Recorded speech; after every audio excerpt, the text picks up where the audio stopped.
Hello, नमस्ते and welcome. आपका स्वागत है न्यूज़ नोट्स में। और एक तो बहुत दिनों बाद मिल रहे हैं तो इसलिए वापस से मिल लेते हैं। Hello everyone. एंड दूसरी चीज़ ये है कि आज वाला जो वीडियो है इसमें मैंने 26, 27, 28, 29 और 30, ठीक है। अब इसमें क्या है, जैसे अगर आपने टेलीग्राम चैनल देखा होगा, ये वाला भी है प्लस अपना एक और है जिसमें न्यू करंट अफेयर्स करके है। अगर आप इस टेलीग्राम चैनल पे जाओगे तो आपको ये वाला टेलीग्राम चैनल का लिंक मिल जाएगा। इसमें क्या है, दो चीज़ें हैं, ये मुझसे एक दो लोगों ने पूछा था। इसमें एक तो हम डेली न्यूज़पेपर्स डालते हैं, ठीक है। जो उस दिन के न्यूज़पेपर्स आते हैं उसमें Hindu, Dainik Bhaskar, Rajasthan Patrika, Indian express, mint, जो भी 5-6 फेमस न्यूज़पेपर्स हैं। डालने को तो मैं 15 भी डाल दूँ पर उसका कोई सेंस नहीं है। ये जो 5-6 न्यूज़पेपर्स है तो सब लोग पढ़ते हैं, और अगर किसी की स्पेशल रिक्वेस्ट आती है कि मैम ये वाला न्यूज़पेपर डाल दो तो डाल दिया जाता है, ठीक है। दूसरा है, इसी चैनल पे मैं रोज़ न्यूज़पेपर के हाईलाइटेड पीडीएफ डालती हूँ।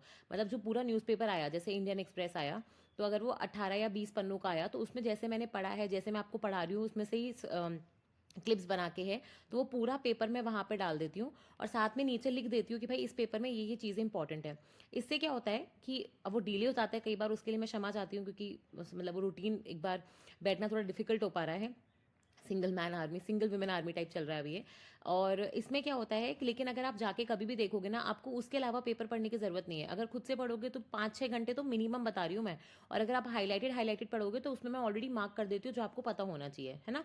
अब ये जो आज का वीडियो अगर लंबा गया, मैं फिर से बोल रही हूँ, मैं इसको दूसरे पार्ट में ब्रेक कर दूंगी। और नेक्स्ट वाले में मोस्टली मैं इकोनॉमिक सर्वे जो अपना रिलीज हुआ है 29 और जिसके बारे में 30 को न्यूज़पेपर्स में कवर किया गया है, तो वो पार्ट जो है प्लस 31 और फर्स्ट का पेपर, ये मैं इकट्ठा एक पीडीएफ में ले लूंगी। तो आपका जो भी रिमेनिंग पूरे वीक का ये शिकवे गिले थे कि मैम पेपर नहीं आया, वो पूरा मैं यहाँ पे पूरा कर दूंगी, ठीक है। तो कुछ बचा नहीं है। And thank you guys for supporting. तो अपन सबसे पहले तो एक मेजर जो खबरें हुई हैं जो पढ़ने, मतलब जो सिर्फ पता होनी चाहिए, क्योंकि अगर आप इंटरव्यू दे रहे हो तो ये पूछा जा सकता है। अजीत पवार जी, ठीक है, जो कौन है, शरद पवार जी के मतलब शरद पवार जी उनके ताऊजी लगते हैं, ठीक है। प्लस आप देखोगे अजीत पवार जी इस वक्त डेप्यूटी सीएम थे महाराष्ट्र के। उन्होंने, इनफैक्ट आप देखोगे शरद पवार जी ने एक 1999 में अलग से पार्टी शुरू करी थी आईएनसी को तोड़ के, जिसका सिंबल था वो वॉल क्लॉक, है ना। और उस पार्टी का नाम था नेशनलिस्ट कांग्रेस पार्टी, ठीक है। ये जो नेशनलिस्ट कांग्रेस पार्टी थी शरद पवार जी ने शुरू करी थी। उसके बाद अजीत पवार जी ने इसको ज्वाइन किया था, ठीक है। लेकिन मतलब ये काफ़ी, जैसे अजीत पवार जी जो हैं वो याद रखना बहुत ही अच्छे लीडर माने जाते हैं। ऑल्दो इनके ऊपर काफ़ी सारे स्कैम्स के आरोप भी थे। जैसे आप देखोगे ये कोऑपरेटिव बैंक से उठे थे, तो कोऑपरेटिव बैंक में एक 1800 करोड़ का स्कैम हुआ था, उसका इल्ज़ाम भी था इनके ऊपर। एक इरिगेशन डिपार्टमेंट का जो स्कैम हुआ था जिसमें आप देखोगे प्रोजेक्ट्स वगैरह पास किए जाते हैं, उसका भी स्कैम के आरोप थे। बट उसके अलावा एज अ लीडर अगर आप देखोगे तो इनकी काफ़ी पब्लिक फॉलोइंग थी, ठीक है। पार्टी के अंदर भी इनके काफ़ी सारे एमएलएज और एमपीज वगैरह जो थे इनको काफ़ी सराहते थे। इनका जो वो था, एक बात करने का तरीका, एकदम सीधे बात, नो बकवास टाइप, ठीक है, वो बहुत अच्छा था। और ये पॉलिटिकली काफ़ी, मैं बोलूँगी, मंजे हुए खिलाड़ी थे, ठीक है। कैसे इन्होंने, आप देखोगे कितनी बार ऐसा हुआ है कि शरद पवार जी से अगेंस्ट जाके इन्होंने कुछ ना कुछ कदम उठाए हैं। तो हुआ क्या था कि 2003 में भी उन्होंने कोशिश, जैसे 1991 में, है ना, जब वो पीवी नरसिम्हा राव जी की और मनमोहन सिंह जी की गवर्नमेंट बनी थी, तो अजीत पवार जी बारामती से सीट जीते थे और उन्होंने अपनी सीट जो है वो शरद पवार जी को दे दी थी कि ठीक है आप, है ना, यहाँ से लड़ लो, और वो वहाँ से हट गए थे। फिर 1999 में तो प्रॉपर आप देखोगे, ये तब की बात है जब आईएनसी में हुआ करते थे। फिर शरद पवार जी ने एनसीपी चालू करी, ठीक है। उसमें आप देखोगे अजीत पवार जी का एक बहुत इंपॉर्टेंट रोल था, लोगों को वहाँ से जोड़ना, नीचे तक आप देखोगे कार्यकर्ताओं से बात करना, पूरा आप देखोगे बारामती और उसके आसपास के एरिया में तो इनकी बहुत ज़्यादा फैन फॉलोइंग थी। फिर 2003 में भी इन्होंने कोशिश करी थी कि ये एनसीपी से हटके बीजेपी के साथ कुछ संगठन वगैरह बना सके, लेकिन वो मतलब उधर सक्सेसफुल नहीं हुए। फिर आते हैं अपन मेजरली महाराष्ट्र में, जहाँ पे आपको ये दिखेगा। तो महाराष्ट्र में ना, जैसे अभी भी आपने देखा होगा जब उनके म्यूनिसिपल इलेक्शंस हो रहे थे, ये मुंबई जो म्यूनिसिपल कॉर्पोरेशन है, ठीक है, बृहन मुंबई, तो उसके जब इलेक्शंस हुए थे तो आपने दो नाम सुने होंगे, एक तो महायुति अलायंस सुना होगा, और 2019 के इलेक्शंस में, ठीक है, आपने एक नाम सुना होगा महाविकास अघाड़ी, ठीक है। तो होता क्या है, अघाड़ी गवर्नमेंट मान लो, सपोज आईएनसी यानी नेशनल, जो अपनी सोनिया गांधी वाली पार्टी है, उनका एक तरीके से संगठन है, और महायुति अलायंस जो था उसमें मेजरली बीजेपी थी, और जो अपने शिवसेना वाला कौन सा, एक नाथ शिंदे वाला, ठीक है, वो वाला इसके अंदर ग्रुपिंग था, ओके। अब जो अपने शरद पवार जी वाली एनसीपी पार्टी है, वो पहले महाविकास अघाड़ी गवर्नमेंट जो थी वो इसका पार्ट थी। तो ये जो अपने अजीत पवार जी थे इन्होंने आप देखोगे पहले यहाँ से हटके वो बीजेपी में गए थे महायुति में, पर ये जो अलायंस है फडनाविस के अंदर, ये 2019 में ऐसा बोलते हैं कि 80 घंटे भी नहीं चल पाई, मतलब 2-3 दिन से ज़्यादा चल नहीं पाई। उसके बाद ये अलायंस टूट गई और फिर से आप देखोगे वो आते हैं, सॉरी वॉरी बोलते हैं, फिर वो एनसीपी का पार्ट बन जाते हैं, है ना। उस टाइम उनके पास एमएलए की बैकिंग नहीं थी और फिर आप देखोगे एज यूजुअल चलता है। फिर अब जो इलेक्शन होते हैं मुंबई सॉरी महाराष्ट्र में वापस, उसमें क्या होता है, वो आप देखोगे जो एनसीपी पार्टी होती है वो ही अलग हो जाती है। शरद पवार जी और अजीत पवार जी का अलग से ग्रुप बन जाता है। इनफैक्ट जो एनसीपी शरद पवार वाली पार्टी है ना, जो ओरिजिनल पार्टी है उसका टैग अजीत पवार जी को मिलता है, क्योंकि उनके पास एमएलए की बैकिंग थी, और शरद पवार जी को नई पार्टी एनसीपी एसपी मिलती है। तो वो जो क्लॉक वाला साइन है वो अभी अजीत पवार जी के पास था, ठीक है। और ये जो होते हैं ये फिर से महाविकास अघाड़ी गवर्नमेंट को छोड़ के महायुति अलायंस को ज्वाइन कर लेते हैं। और अभी इस वक्त आपको पता ही है कि बीजेपी जो है वो रूलिंग गवर्नमेंट है महाराष्ट्र में, जिसमें देवेंद्र फडणवीस जी उनके चीफ मिनिस्टर हैं। और डेप्यूटी चीफ मिनिस्टर में एक तो एकनाथ शिंदे जी हैं शिवसेना वाले, और एक डेप्यूटी चीफ मिनिस्टर थे आपके अजीत पवार जी, ठीक है, जिनकी डेथ हो गई है।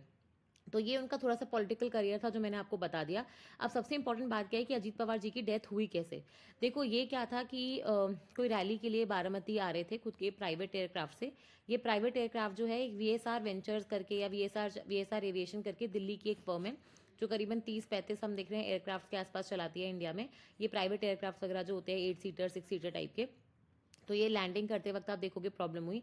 होता क्या है, देखो एक तो होता है प्रॉपर एयरपोर्ट जैसे जयपुर दिल्ली है ना, मुंबई ये सब, और एक होते हैं आपके एयर स्ट्रिप्स। एयर स्ट्रिप्स क्या होते हैं, एयर स्ट्रिप बेसिकली एक लंबी वैसे पट्टी होती है जहाँ पे एयरक्राफ्ट लैंड कर सके, टेक ऑफ कर सके। बट क्योंकि ये प्रॉपर एयरपोर्ट नहीं है, फंक्शनिंग एयरपोर्ट नहीं है, ये सिर्फ प्राइवेट लैंडिंग्स या फिर ट्रेनिंग स्कूल्स वगैरह जो होते हैं उनके लिए यूज़ होता है।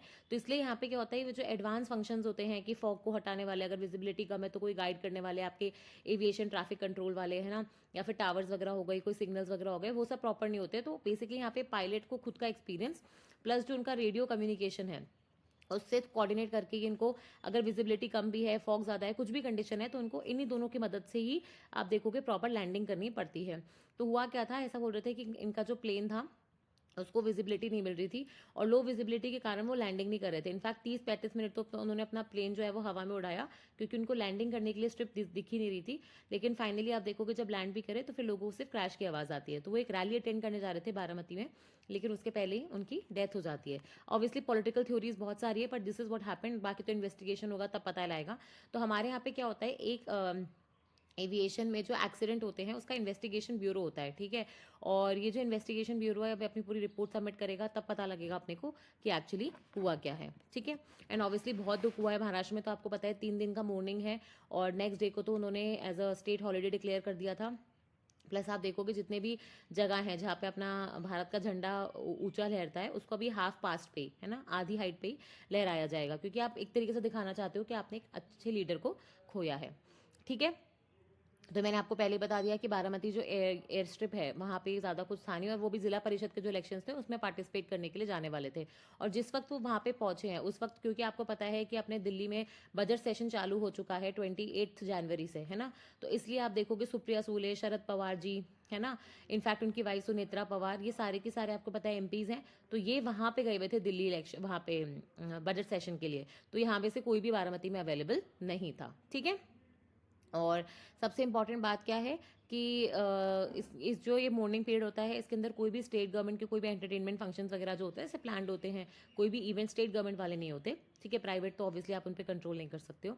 एंड सबसे इंपॉर्टेंट बात है कि जो अजीत पवार जी की पॉलिटिकल जर्नी है ना, वो दिखाती है कि कैसे एक इंसान जो होता है ना, वो अगर ग्रिट है उसमें, हार्डवर्क है उसमें, सच में पैशन है ना, तो वो कुछ भी कर सकता है। जैसे ये क्या होता कि इनके बड़े भाई जो थे वसंत राव जी, जिन्होंने शरद पवार जी के साथ मिलकर वो एनसीपी की पार्टी डाली थी, पर उसमें भी आपको पता है कि शरद पवार जी ज़्यादा फेमस पर्सनैलिटी थे, और ऑब्वियसली कहीं ना कहीं आउटलाइन थे। तो ये जब भी शरद पवार जी से कोई मिलने आते थे बड़े बड़े नेता वगैरह, तो उनको चाय परोसते थे, उनसे बातें करते थे ताकि उनके कनेक्शन बन पाए, उनसे स्ट्रैटेजी समझते थे, ठीक है।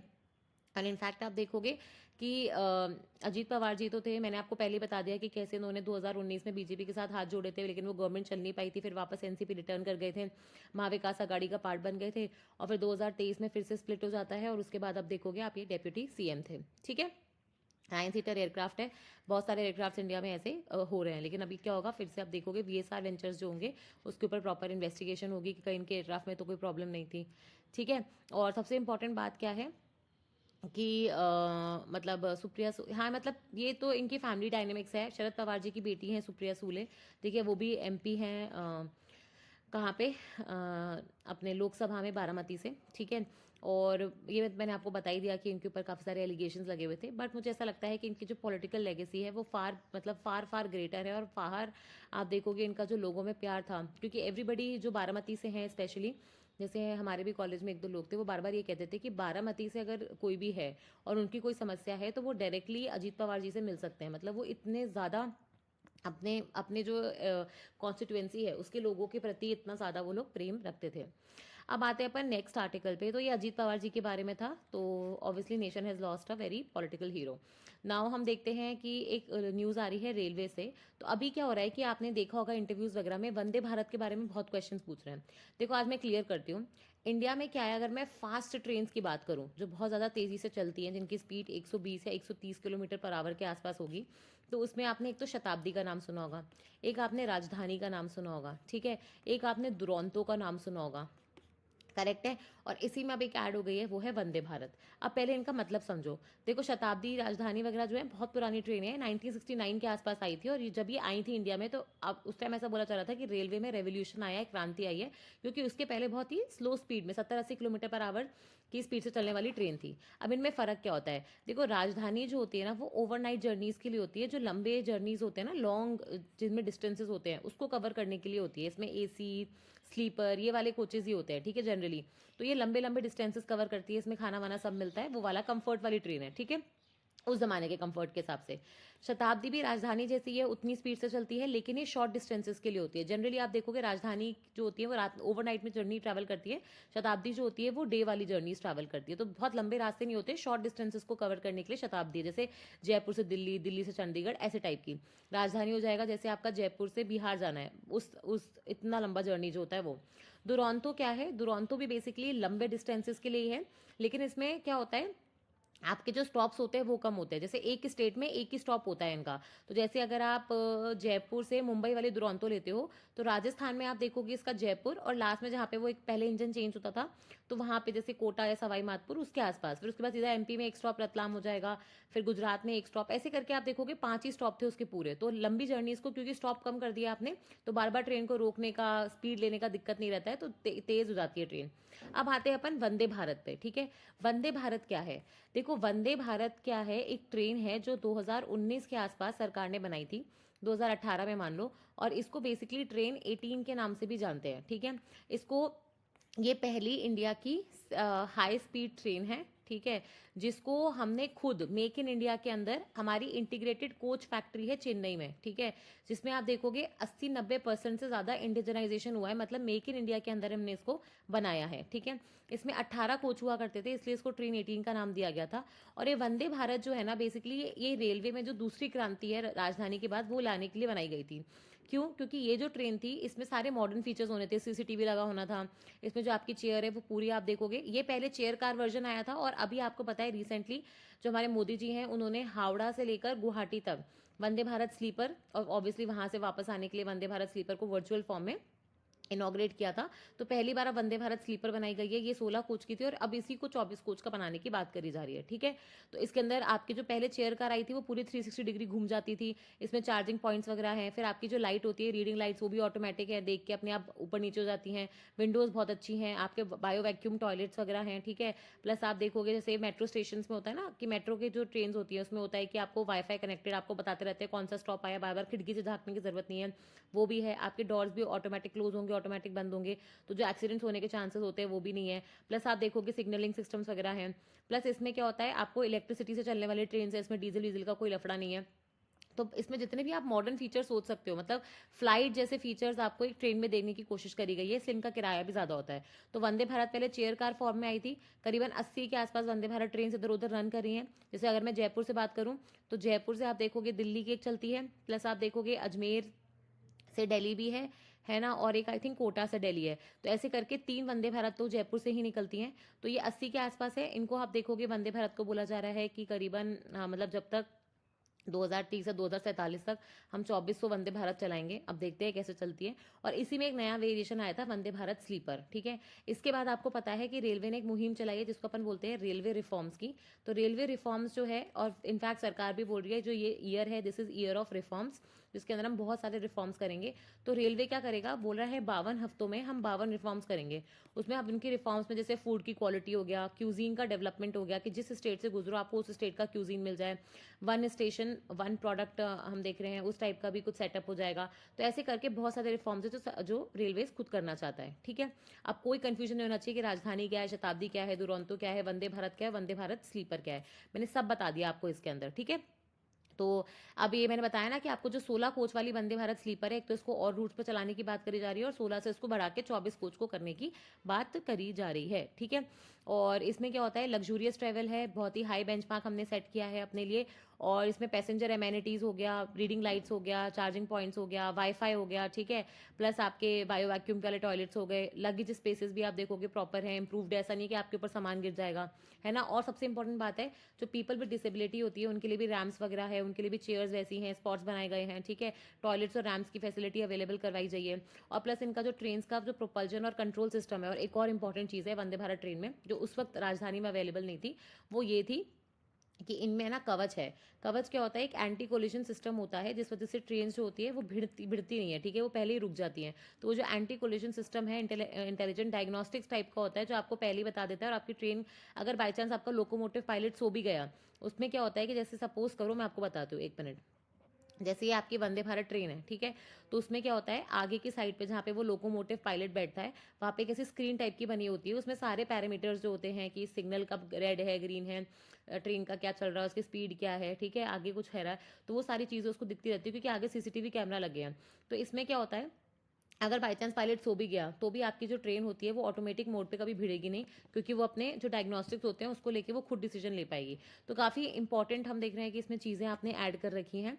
और ऑपरेशनल स्पीड तो मैंने बता ही दिया, 130, 140, 160 किलोमीटर तक पहुंच सकती है। ठीक है, तो ये था आपका पूरा वंदे भारत के बारे में। अब अपन चलते हैं इसकी तरफ, new solid waste management rules. अब ये क्या है, बेसिकली आपको पता होना चाहिए कि इंडिया ने अपने वेस्ट को मैनेज करने के लिए बहुत सारे वेस्ट मैनेजमेंट रूल्स निकाले, और ये सारे के सारे एनवायरमेंट प्रोटेक्शन एक्ट 1986 के अंदर निकाले जाते हैं। ठीक है, वेरी वेरी इंपॉर्टेंट, ये तो यूपीएससी के प्री के एग्जाम में पूछा जा चुका है। अब अगर मैं वेस्ट की बात करूँ तो आपका वेस्ट कितने प्रकार का हो सकता है, एक तो बायोमेडिकल वेस्ट हो सकता है, एक बैटरी का वेस्ट हो सकता है, एक ई वेस्ट हो सकता है, एक प्लास्टिक वेस्ट हो सकता है। ठीक है, एक आप देखोगे आपका रेडियो एक्टिव वेस्ट हो सकता है। ठीक है, वैसे ही एक आपका देखोगे ये म्यूनिसिपल वेस्ट हो सकता है। ठीक है, और एक हो सकता है आपका सॉलिड वेस्ट। तो यही जितने भी हाँ, और एक आपका ये कंस्ट्रक्शन एंड डिमोलिशन वाला, जो अपन बिल्डिंग्स बनती हैं, ढहती हैं, है ना, उनको तोड़ा जाता है, तो वो वाला वेस्ट। तो लगभग आप देखोगे यही सारे टाइप के वेस्ट होते हैं, और इन्हीं वेस्ट के ऊपर, हर एक वेस्ट के ऊपर इंडिविजुअली हमने मैनेजमेंट रूल्स निकाले हुए हैं। मोस्टली ये जो रूल्स थे वो आप देखोगे 2013 में आए, फिर कुछ 2016 में आए। 2011 में अगर आप देखोगे, आपका जो ये प्लास्टिक वेस्ट मैनेजमेंट रूल्स आया था, ई वेस्ट मैनेजमेंट रूल्स जो आए थे, ई वेस्ट मैनेजमेंट रूल्स जब आए थे 2011 वाले, उसी से आप देखोगे कॉन्सेप्ट आया था एक्सटेंडेड प्रोड्यूसर रिस्पॉन्सिबिलिटी का। ये कॉन्सेप्ट समझो, क्योंकि हर जगह पूछा जा चुका है, इवन यूपीएससी प्री में भी।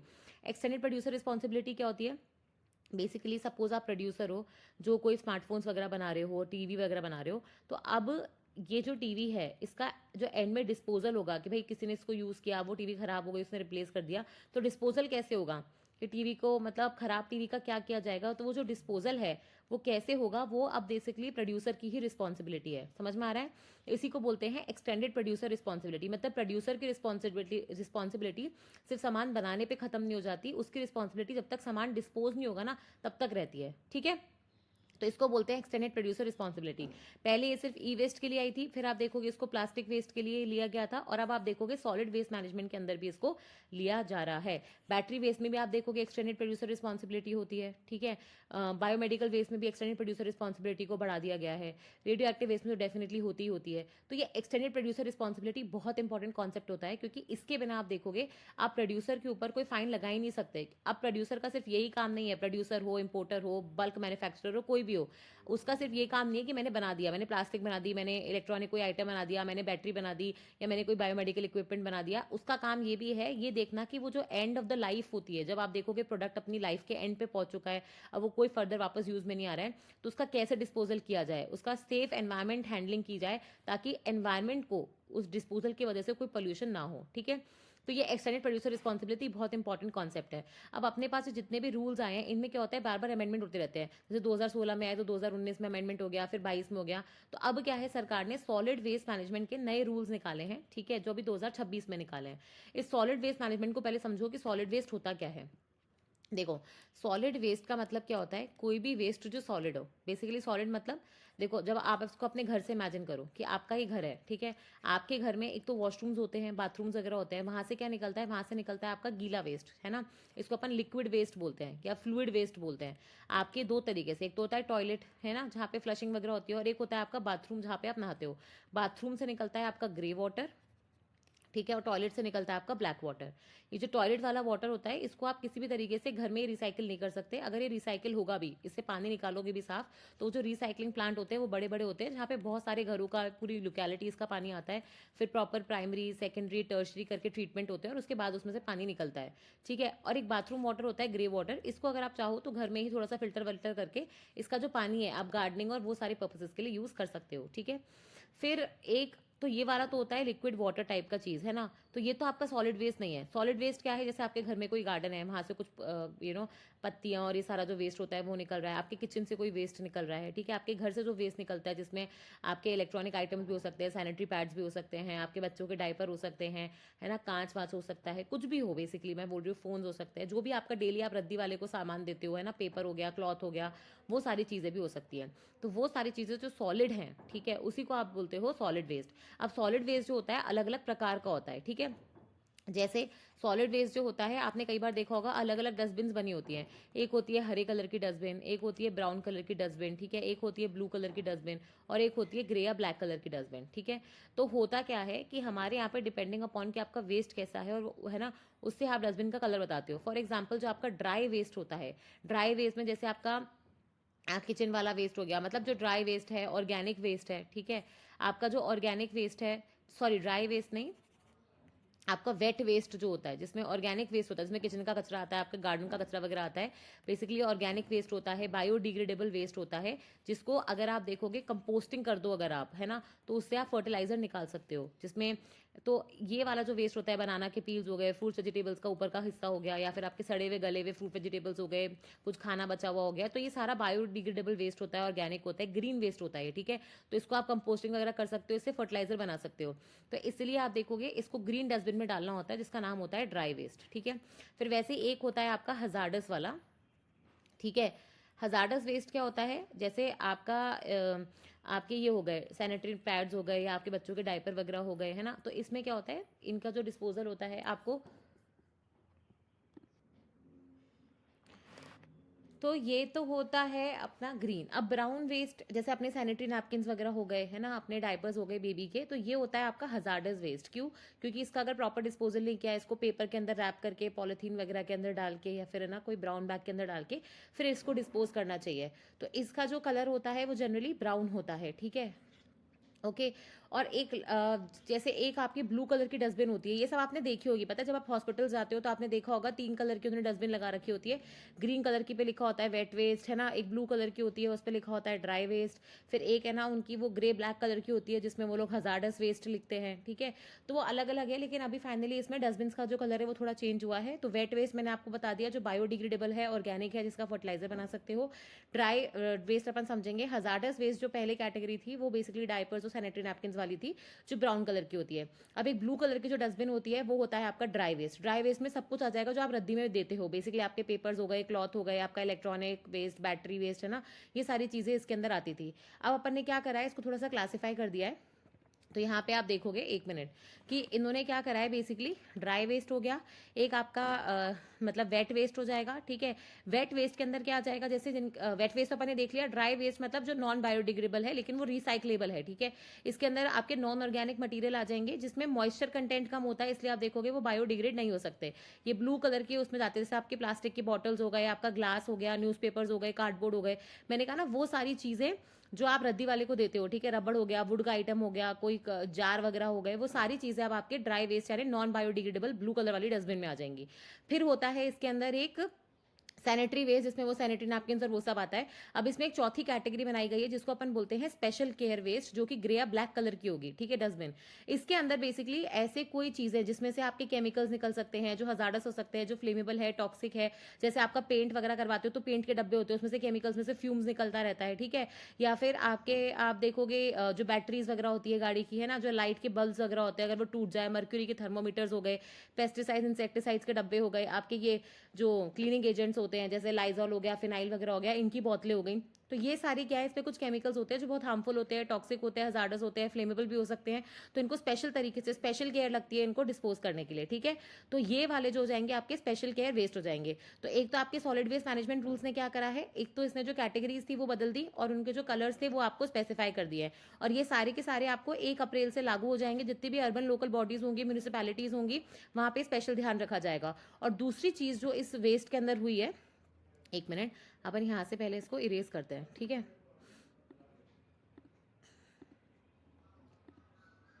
हाँ, एक जो दूसरी चीज और इसके अंदर हुई है वो सॉलिड वेस्ट मैनेजमेंट रूल्स जो भी अमेंड हुए हैं, उसके अंदर ये है कि इसके अंदर जो बल्क जनरेटर्स थे ना, बल्क जनरेटर्स कौन हो सकते हैं, जैसे कोई सोसाइटीज हो गई जहाँ पे बहुत सारे फ्लैट्स हैं जिनका जो डेली कंजम्पशन है पानी का 40,000 लीटर से ज्यादा हो जाएगा, या फिर आप देखोगे कि उनमें जो सोसाइटी है उसका जो फ्लैट एरिया है, बिल्डअप फ्लोर एरिया है, वो 20,000 स्क्वायर मीटर से ज्यादा है, या फिर उनका जो वेस्ट जनरेशन है वो 100 किलो पर डे से ज्यादा है। तो ये होते हैं आपके बल्क जनरेटर्स। इसमें कौन हो सकते हैं, आपके रेजिडेंशियल सोसाइटीज हो सकती हैं जिसमें फ्लैट्स होते हैं, गवर्नमेंट डिपार्टमेंट्स हो सकते हैं सेंटर या स्टेट के, है ना, म्यूनिसिपल बॉडीज वगैरह हो सकती हैं, प्लस आपके आप देखोगे कोई ऑफिसेज हो सकते हैं, रेजिडेंशियल फ्लैट्स हो सकते हैं, है ना, कमर्शियल बिल्डिंग्स हो सकती हैं। तो ये जो अपने सोसाइटी यूनिवर्सिटीज हो सकते हैं, हॉस्टल्स हो सकते हैं, है ना, तो ये सारे जो है इनको बल्क जनरेटर्स की कैटेगरी में डाला गया है। और एक बल्क जनरेटर्स जो होते हैं इसमें बेसिकली आपने बोला है इनके ऊपर एक्सटेंडेड प्रोड्यूसर रिस्पॉन्सिबिलिटी बना दी है, कि इनकी रिस्पॉन्सिबिलिटी है कि ये जो इनके यहाँ से वेस्ट हो रहा है, तो जो ये वेस्ट आ रहा है इसका प्रॉपर सेग्रीगेशन हो, इसका प्रॉपर कलेक्शन हो, इसका ट्रांसपोर्टेशन हो, स्टोरेज हो और डिस्पोजल हो। तो डिस्पोजल तक की जो गारंटी है वो इनकी कर दी है, इनको एक्सटेंडेड प्रोड्यूसर सर्टिफिकेट मिलेंगे। देखो वैसे तो बल्क जनरेटर जो इतना सारा वेस्ट जनरेट कर रहा है उसकी जो फैसिलिटी होती है उसकी के आसपास आप देखोगे ट्रीटमेंट फैसिलिटी बना दोगे ताकि वहीं की वहीं उसका जो वेस्ट है वो उसको डिस्पोजल किया जा सके। लेकिन अगर ऐसा नहीं हो पा रहा तो इस प्रोड्यूसर जो है, बल्क जनरेटर जो है, इसकी रिस्पॉन्सिबिलिटी बनती है कि इसका सेफ डिस्पोजल हो, और इसके लिए इसको प्रोसेस को पूरा मॉनिटर करना पड़ेगा और तभी इसको एक ईपीआर सर्टिफिकेट दिया जाएगा, ठीक है। तो ये बहुत इंपॉर्टेंट हो जाएगा। इससे क्या होगा कि अर्बन लोकल बॉडीज पे जो वेस्ट मैनेजमेंट का बर्डन होता है वो कम हो जाएगा, ठीक है, और बल्क जनरेटर्स पे रिस्पॉन्सिबिलिटी अकाउंटेबिलिटी शिफ्ट हो जाएगी। तो इनको मैंने बोला ना, वैसे तो इनको प्रोसेस करना है सारा जितना भी वेस्ट जनरेट हो रहा है ऑन साइट, अगर नहीं कर पाए तो फिर इनको बाहर से करवाना पड़ेगा और आप देखोगे ईपीआर सर्टिफिकेट्स लेने पड़ेंगे, ओके। और सबसे इंपॉर्टेंट बात क्या है, इसके अंदर अपना जो वेस्ट होता है, जैसे अपना ये फर्टिलाइजर वाला वेस्ट है, जो भी वेस्ट आप रिसाइकिल करके उसको फ्यूल की तरह बना सकते हो बॉयलर्स में, किल्स वगैरह में, तो सर्कुलर इकोनॉमी को प्रमोट करा जाएगा। प्लस इसमें आप देखोगे अगर आप ढंग से फॉलो नहीं करोगे तो नॉन कंप्लायंस के पेनल्टीज बढ़ा दिए गए हैं। बल्क जनरेटर्स पे जो आप पहले ऐसे ही जा रहे थे, अब आप देखोगे उनको उनके ऊपर ज़्यादा निगरानी रखी जाएगी, ठीक है, उन पे स्ट्रिंजेंट एक्शंस वगैरह लिए जाएंगे। अब आते हैं अपन एक डेटा की तरफ, ये वेरी वेरी इंपॉर्टेंट है। आप बताओगे कितने की इंडिया में कितना म्यूनिसिपल सॉलिड वेस्ट है, ये सब जनरेट होता है। तो देखो मैं आपको बताती हूँ, जब मैं पढ़ रही थी तो हम पढ़ते थे 1.5 लाख टन के आसपास निकलता है पर डे इंडिया में, ठीक है, इतना वेस्ट निकलता है। लेकिन आज ये बढ़ के कुछ 1.85 लाख टन हो जाएगा। उस टाइम पे कलेक्शन प्रोसेसिंग बहुत खराब थी, लेकिन आज आप देखोगे तो करीबन करीबन बता रही हूँ, यहाँ पे लिखा हुआ है 90% से ज्यादा वेस्ट, क्योंकि आपको पता है स्वच्छ भारत मिशन है, लॉरीज वगैरह आती है, तो आजकल कोई सड़क पे कचरा डालता नहीं है, तो 90% से ज्यादा वेस्ट कलेक्ट हो रहा है, 54% से ज्यादा प्रोसेस हो रहा है, ठीक है। और मतलब काफी अच्छा नंबर है, 54% देखा जाए, इसको हमें और बढ़ाना पड़ेगा, 80-90% करना पड़ेगा। और 20% पेस्ट जो होता है वो लैंडफिल होता है, ठीक है, उसको मतलब जमीन में गाड़ दिया जाता है क्योंकि उसका कुछ हो नहीं सकता, वो बहुत लंबे टाइम में अपने आप बायोडिग्रेड हो जाएगा। समझ में आ रहा है? तो आपके यहाँ कितना वेस्ट निकल रहा है, लगभग 1.85 लाख टन पर डे निकलता है, इंडिया का बता रही हूँ, ठीक है। हम टॉप 5 जनरेटर्स होते हैं वेस्ट के इन द वर्ल्ड, उसमें 50% हमारा 90% कलेक्ट होता है, 50% प्रोसेस होता है और सिर्फ 20% ही लैंडफिल हो रहा है। तो ये वाला सॉलिड वेस्ट मैनेजमेंट रूल्स काफी इंपॉर्टेंट है। सॉलिड वेस्ट मैनेजमेंट रूल्स को ना लोग बहुत हल्के में लेते हैं, लेकिन ट्रस्ट मी यूपीएससी इस पे ऑलरेडी प्री में इतनी बार क्वेश्चन पूछ चुकी है और बहुत स्ट्रेट फॉरवर्ड, जैसे किसके अंदर ये जो कौन सी एक्ट है जो इस रूल्स को गवर्न करती है, इसके अंदर एक्सटेंडेड प्रोड्यूसर रिस्पॉन्सिबिलिटी पहली बार कौन से वेस्ट रूल्स में लाई गई थी। तो ये सारी चीजें क्या आपको रटके नहीं आएंगी, ये क्या कोई न्यूज़पेपर आर्टिकल आया उसमें अपन ने वहीं डिस्कस कर लिया, तो वहां से आपको चीजें क्लियर हो जाएंगी। अब क्या है, आपको पता है कि पार्लियामेंट का सत्र चालू हुआ है, हमारे यहाँ पे जो आर्टिकल होता है बेसिकली उसमें मेंशनड है ये कॉन्स्टिट्यूशन में, संविधान में, कि साल का जो पहला सेशन होता है या फिर हर जनरल इलेक्शन के बाद जो पहला सेशन होता है उस सत्र में बेसिकली जॉइंट सिटिंग बुलाई जाती है और प्रेसिडेंट उसको एड्रेस करता है। तो वही हो रहा है कि हमारे साल का ये पहला सेशन होगा 2026 साल का। तो ये जो सेशन है करीबन 28 जनवरी से शुरू होगा, ठीक है। उसके बाद फरवरी तक जाएगा, फिर उसके बाद उसमें रिसेस ली जाती है क्योंकि वो डिस्कशंस वगैरह होते हैं, पार्लियामेंट्री कमेटीज बजट वगैरह को स्टडी करती है और फाइनली फिर से मिलते हैं और अप्रैल तक के सेशन चलता है, ठीक है। बजट सेशन सबसे लंबा सेशन होता है क्योंकि यहीं पे आप देखोगे पैसे वैसे मिलते हैं, सारे शोर शराबे होंगे, हंगामे होंगे, है ना, वो सारी चीजें।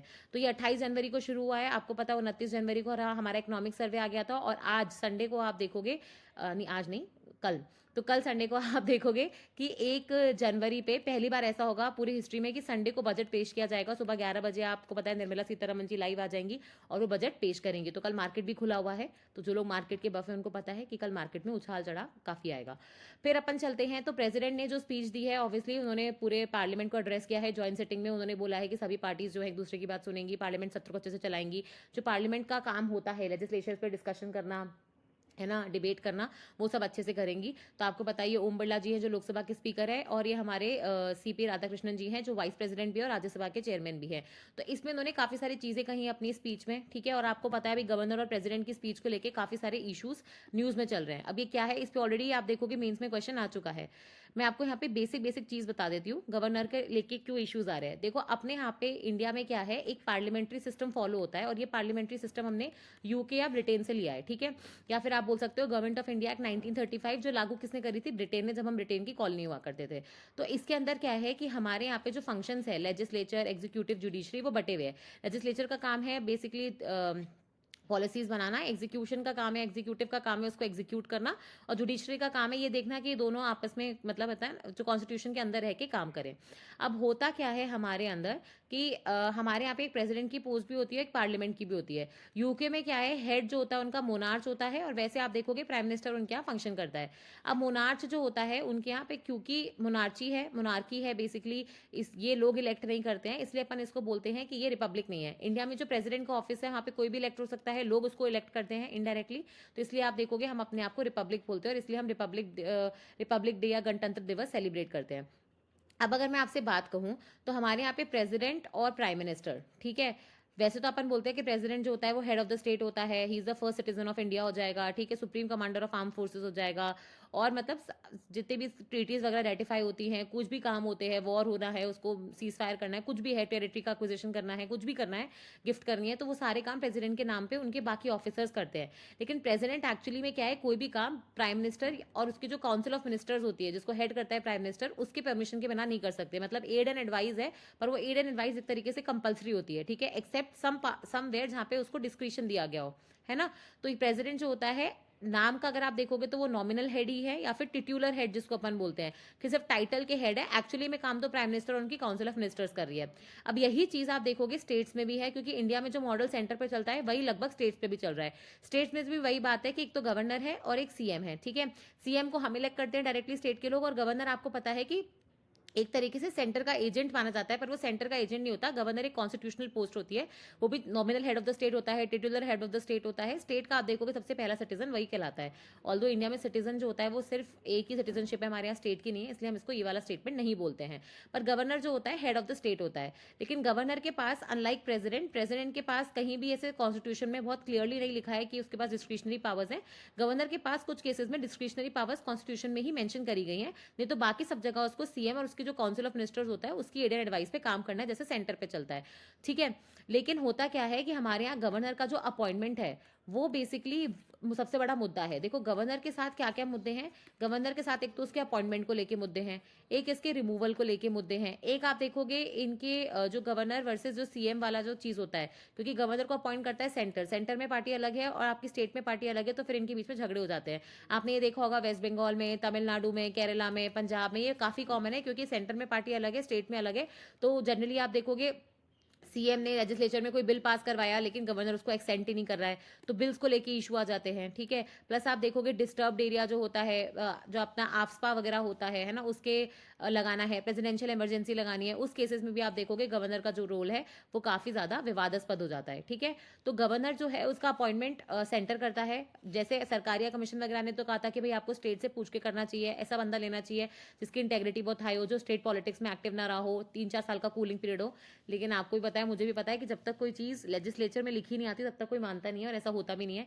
इसलिए आप देखोगे, और रिमूवल भी क्या है, सेंटर जब चाहे निकाल सकती है। ठीक है, कोई इनका टर्म नहीं होता है, ये बेसिकली सेंटर की विम्स पे होता है कि कब उनको हटाना है, कब उनको निकालना है, जिस वजह से आप देखोगे बहुत इश्यूज आते हैं। और अब जो एक नया इशू गवर्नर के उसके रूप में आ रहा है, वो आपने जैसे सुना होगा कि केरला और तमिलनाडु में बेसिकली उनके भी सत्र शुरू होने थे, वहाँ पे भी बजट प्रेजेंट होगा। तो वहाँ पे गवर्नर की जो स्पीचेस थी, गवर्नर बेसिकली वॉकआउट कर गए सेशन से, ये बोल के कि जो उनको स्पीच दी गई थी, स्टेट स्पीच प्रिपेयर करते हैं और गवर्नर उसको डिसाइड करते हैं। लेकिन उस स्पीच में उन्होंने बोला कि बहुत कॉन्ट्रोवर्शियल चीज़ें लिखी हुई है, सेंटर के खिलाफ चीज़ें लिखी हुई है, गलत फैक्ट्स वगैरह पेश किए गए हैं। इस चक्कर में आप देखोगे उन्होंने मना कर दिया, और ऐसा पहली बार नहीं हो रहा है, तीसरी चौथी बार हो रहा है। इसलिए आप देखोगे ये आपने एक एन रवि वाला जो एक पूरा मुद्दा हुआ था सुप्रीम कोर्ट में, जहाँ पे फिर सुप्रीम कोर्ट ने हस्तक्षेप करके पहले तो ये बोला कि इनके ऊपर टाइम लाइन है, 3 महीने का टाइम दिया जाएगा, फिर 1 महीने प्रेसिडेंट के पास होगा, ऐसे करके टाइमलाइन बनाई थी कि ये मना नहीं कर सकते, अगर सीएम ने कोई बिल पास किया उनको असेंट करना पड़ेगा।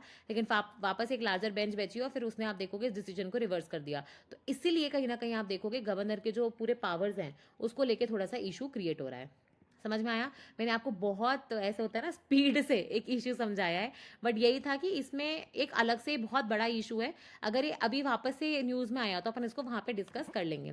तो अभी जो पार्लियामेंट में स्पीच दी गई थी प्रेसिडेंट के द्वारा, उसमें बहुत सारी चीज़ें कही गई, ठीक है, लेकिन उसमें जो 2-3 चीज़ें थी, एक तो इंडिया ईयू का जो एफटीयू है उसके बारे में वार्तालाप करी गई, इंडिया के ऑपरेशन सिंदूर के बारे में बात करी गई, फिर वंदे भारत स्लीपर के बारे में, और आसाम में जो आप देखोगे सेमीकंडक्टर चिप की एक नई फैसिलिटी बनेगी उसके बारे में बात करी गई। साथ में उन्होंने एक बहुत अच्छा स्टेटमेंट बोला कि इंडिया इस वक्त एक बेटर पोजीशन है क्योंकि हम एक ब्रिज की तरह काम कर रहे हैं साउथ और नॉर्थ के बीच में, ग्लोबल नॉर्थ ग्लोबल साउथ के बीच में, ईस्ट और वेस्ट के बीच में, ठीक है, रशिया और यूएस के बीच में, यूएस और चाइना के बीच में। तो हमारी जो पोजीशनिंग है इस तरीके से है कि हम पे बहुत सारी कंट्रीज इस वक्त ट्रस्ट करती हैं। ठीक है, इंडिया का एक्शन जो होता है उसको देखती है कि भाई इंडिया कौन सा साइड ले रहा है, क्योंकि बहुत सारी कंट्रीज हमें फॉलो करती है। साथ में आपको पता है क्योंकि मिसाइल्स और ये सारी चीज़ें, ड्रोन्स इतना सारा बढ़ गया है, तो इंडिया अपना, जैसे यूएस के पास आयरन डोम होता है, इसराइल के पास आयरन डोम है ना, जिसमें क्या होता है कोई भी आने वाली जो मिसाइल होती है वो आती है तो उसका जो आयरन डोम होता है वो एक्टिवेट हो जाता है, उस मिसाइल को न्यूट्रलाइज कर देती है। वैसे इंडिया का भी सुदर्शन चक्र जो है वो ऑलमोस्ट कंप्लीशन में है, ताकि हम अगर हमारे यहाँ पे कोई भी फर्दर अटैक होता है पाकिस्तान चाइना किसी भी साइड से, तो हमारा सुदर्शन चक्र जो होगा उस मिसाइल को ऊपर ही ध्वस्त कर देगा, वो नीचे आ नहीं पाएगी। ठीक है, फिर जैसे बहुत सारे आर्टिकल्स हैं कि इंडिया में क्या अच्छा हो रहा है क्या बुरा हो रहा है, ये अच्छा तरीका होता है क्योंकि इससे आपको डेटा मिल जाता है जो आप इधर उधर ढूंढते रहते हो। ठीक है, तो जैसे यहाँ पे बताया गया है कि देखो इंडिया में क्या अच्छा है ना, पहले ये देखो इंडिया की, अगर मैं, अरे हाँ एक मिनट, ठीक है, अगर मैं इंडिया की बात करूं तो कुछ चीज़ें हमारे पास अच्छी हैं और कई चीज़ों में हमें आप देखोगे सुधार करने की ज़रूरत है। क्या अच्छी है? एक तो हमारा जो जीडीपी है वो काफ़ी अच्छा है, हम वर्ल्ड की 4th लार्जेस्ट इकोनॉमी है, 3rd लार्जेस्ट इकोनॉमी बनने वाले हैं, करेक्ट है। फिर सेकंड आप देखोगे हमारा जो जीडीपी ग्रोथ रेट है हाईएस्ट इन द वर्ल्ड है। इस बार भी एस्टिमेट जो आया इकोनॉमिक सर्वे में करीबन आप देखोगे 6.8 से 7.4 के आसपास, मतलब 7.2% का एवरेज ले लो, जो वर्ल्ड का फास्टेस्ट ग्रोइंग इकोनॉमी हो जाएगा। ठीक है, इसके बाद अगर मैं देखूंगी तो हमारे यहाँ पे अनएम्प्लॉयमेंट भी काफ़ी कंट्रोल में ही है, 5% के आसपास है, और वैसे पिछले साल 3.2% था, लेकिन ज़्यादा नहीं बढ़ा कंसिडरिंग आप देखोगे इतना मार्केट में वॉलेटिलिटी है। चौथा, अब देखोगे इंडिया में फॉरेक्स रिजर्व्स हमारे काफ़ी कंफर्टेबल पोजीशन पे है, करीबन $693 बिलियन के आसपास है, जो हमारे लिए फायदा है कि हमारे इंपोर्ट बिल जो होगा पूरे एक साल का ये कवर कर लेंगे अगर कुछ भी प्रॉब्लम होती है। फिर फिफ्थ, अगर आप देखोगे हमारे यहाँ पे मानसून अच्छा हुआ तो हमारे यहाँ एग्रीकल्चर प्रोडक्शन भी काफ़ी अच्छा हुआ है। इंडिया ने इनफैक्ट चाइना को पछाड़ दिया है राइस कल्टीवेशन में, राइस के प्रोडक्शन में, तो काफ़ी अच्छा है। तो हमारे पास खाने पीने में लेके कोई तकलीफ नहीं है। ये चीज़ और कहाँ पे रिफ्लेक्ट हुई? हमारे इन्फ्लेशन के नंबर्स में, जहाँ पे आप देखोगे हमारा जो सीपीआई इन्फ्लेशन वगैरह है वो काफ़ी कंट्रोल में था, 0.3% ही था। ठीक है, 0.2 या 0.3% ही हमारे पास इन्फ्लेशन था, तो काफ़ी कम इन्फ्लेशन रहा है। फिर साथ में आप देखोगे इन्फ्लेशन कम है, लेकिन मैंने आपको पहले ही बताया कि आरबीआई के जो चेयरमैन है संजय मल्होत्रा जी, उन्होंने बेसिकली क्या बोला था कि इंडिया जो है बेसिकली एक गोल्डीलॉक जोन में है। गोल्डीलॉक जोन का मतलब क्या है, हमारी जीडीपी बहुत अच्छी से बढ़ रही है, इन्फ्लेशन अंडर कंट्रोल है, साथ में आप देखोगे कि हमारे यहाँ पे जो बैंक्स हैं उनकी सिचुएशन भी काफी अच्छी है। तो अगर मैं बात करूं एनपीएस की, तो ग्रॉस एनपीए जो है वो कुछ 2-2.5% के आसपास हो चुके हैं, नेट एनपीएस तो 1.3% है।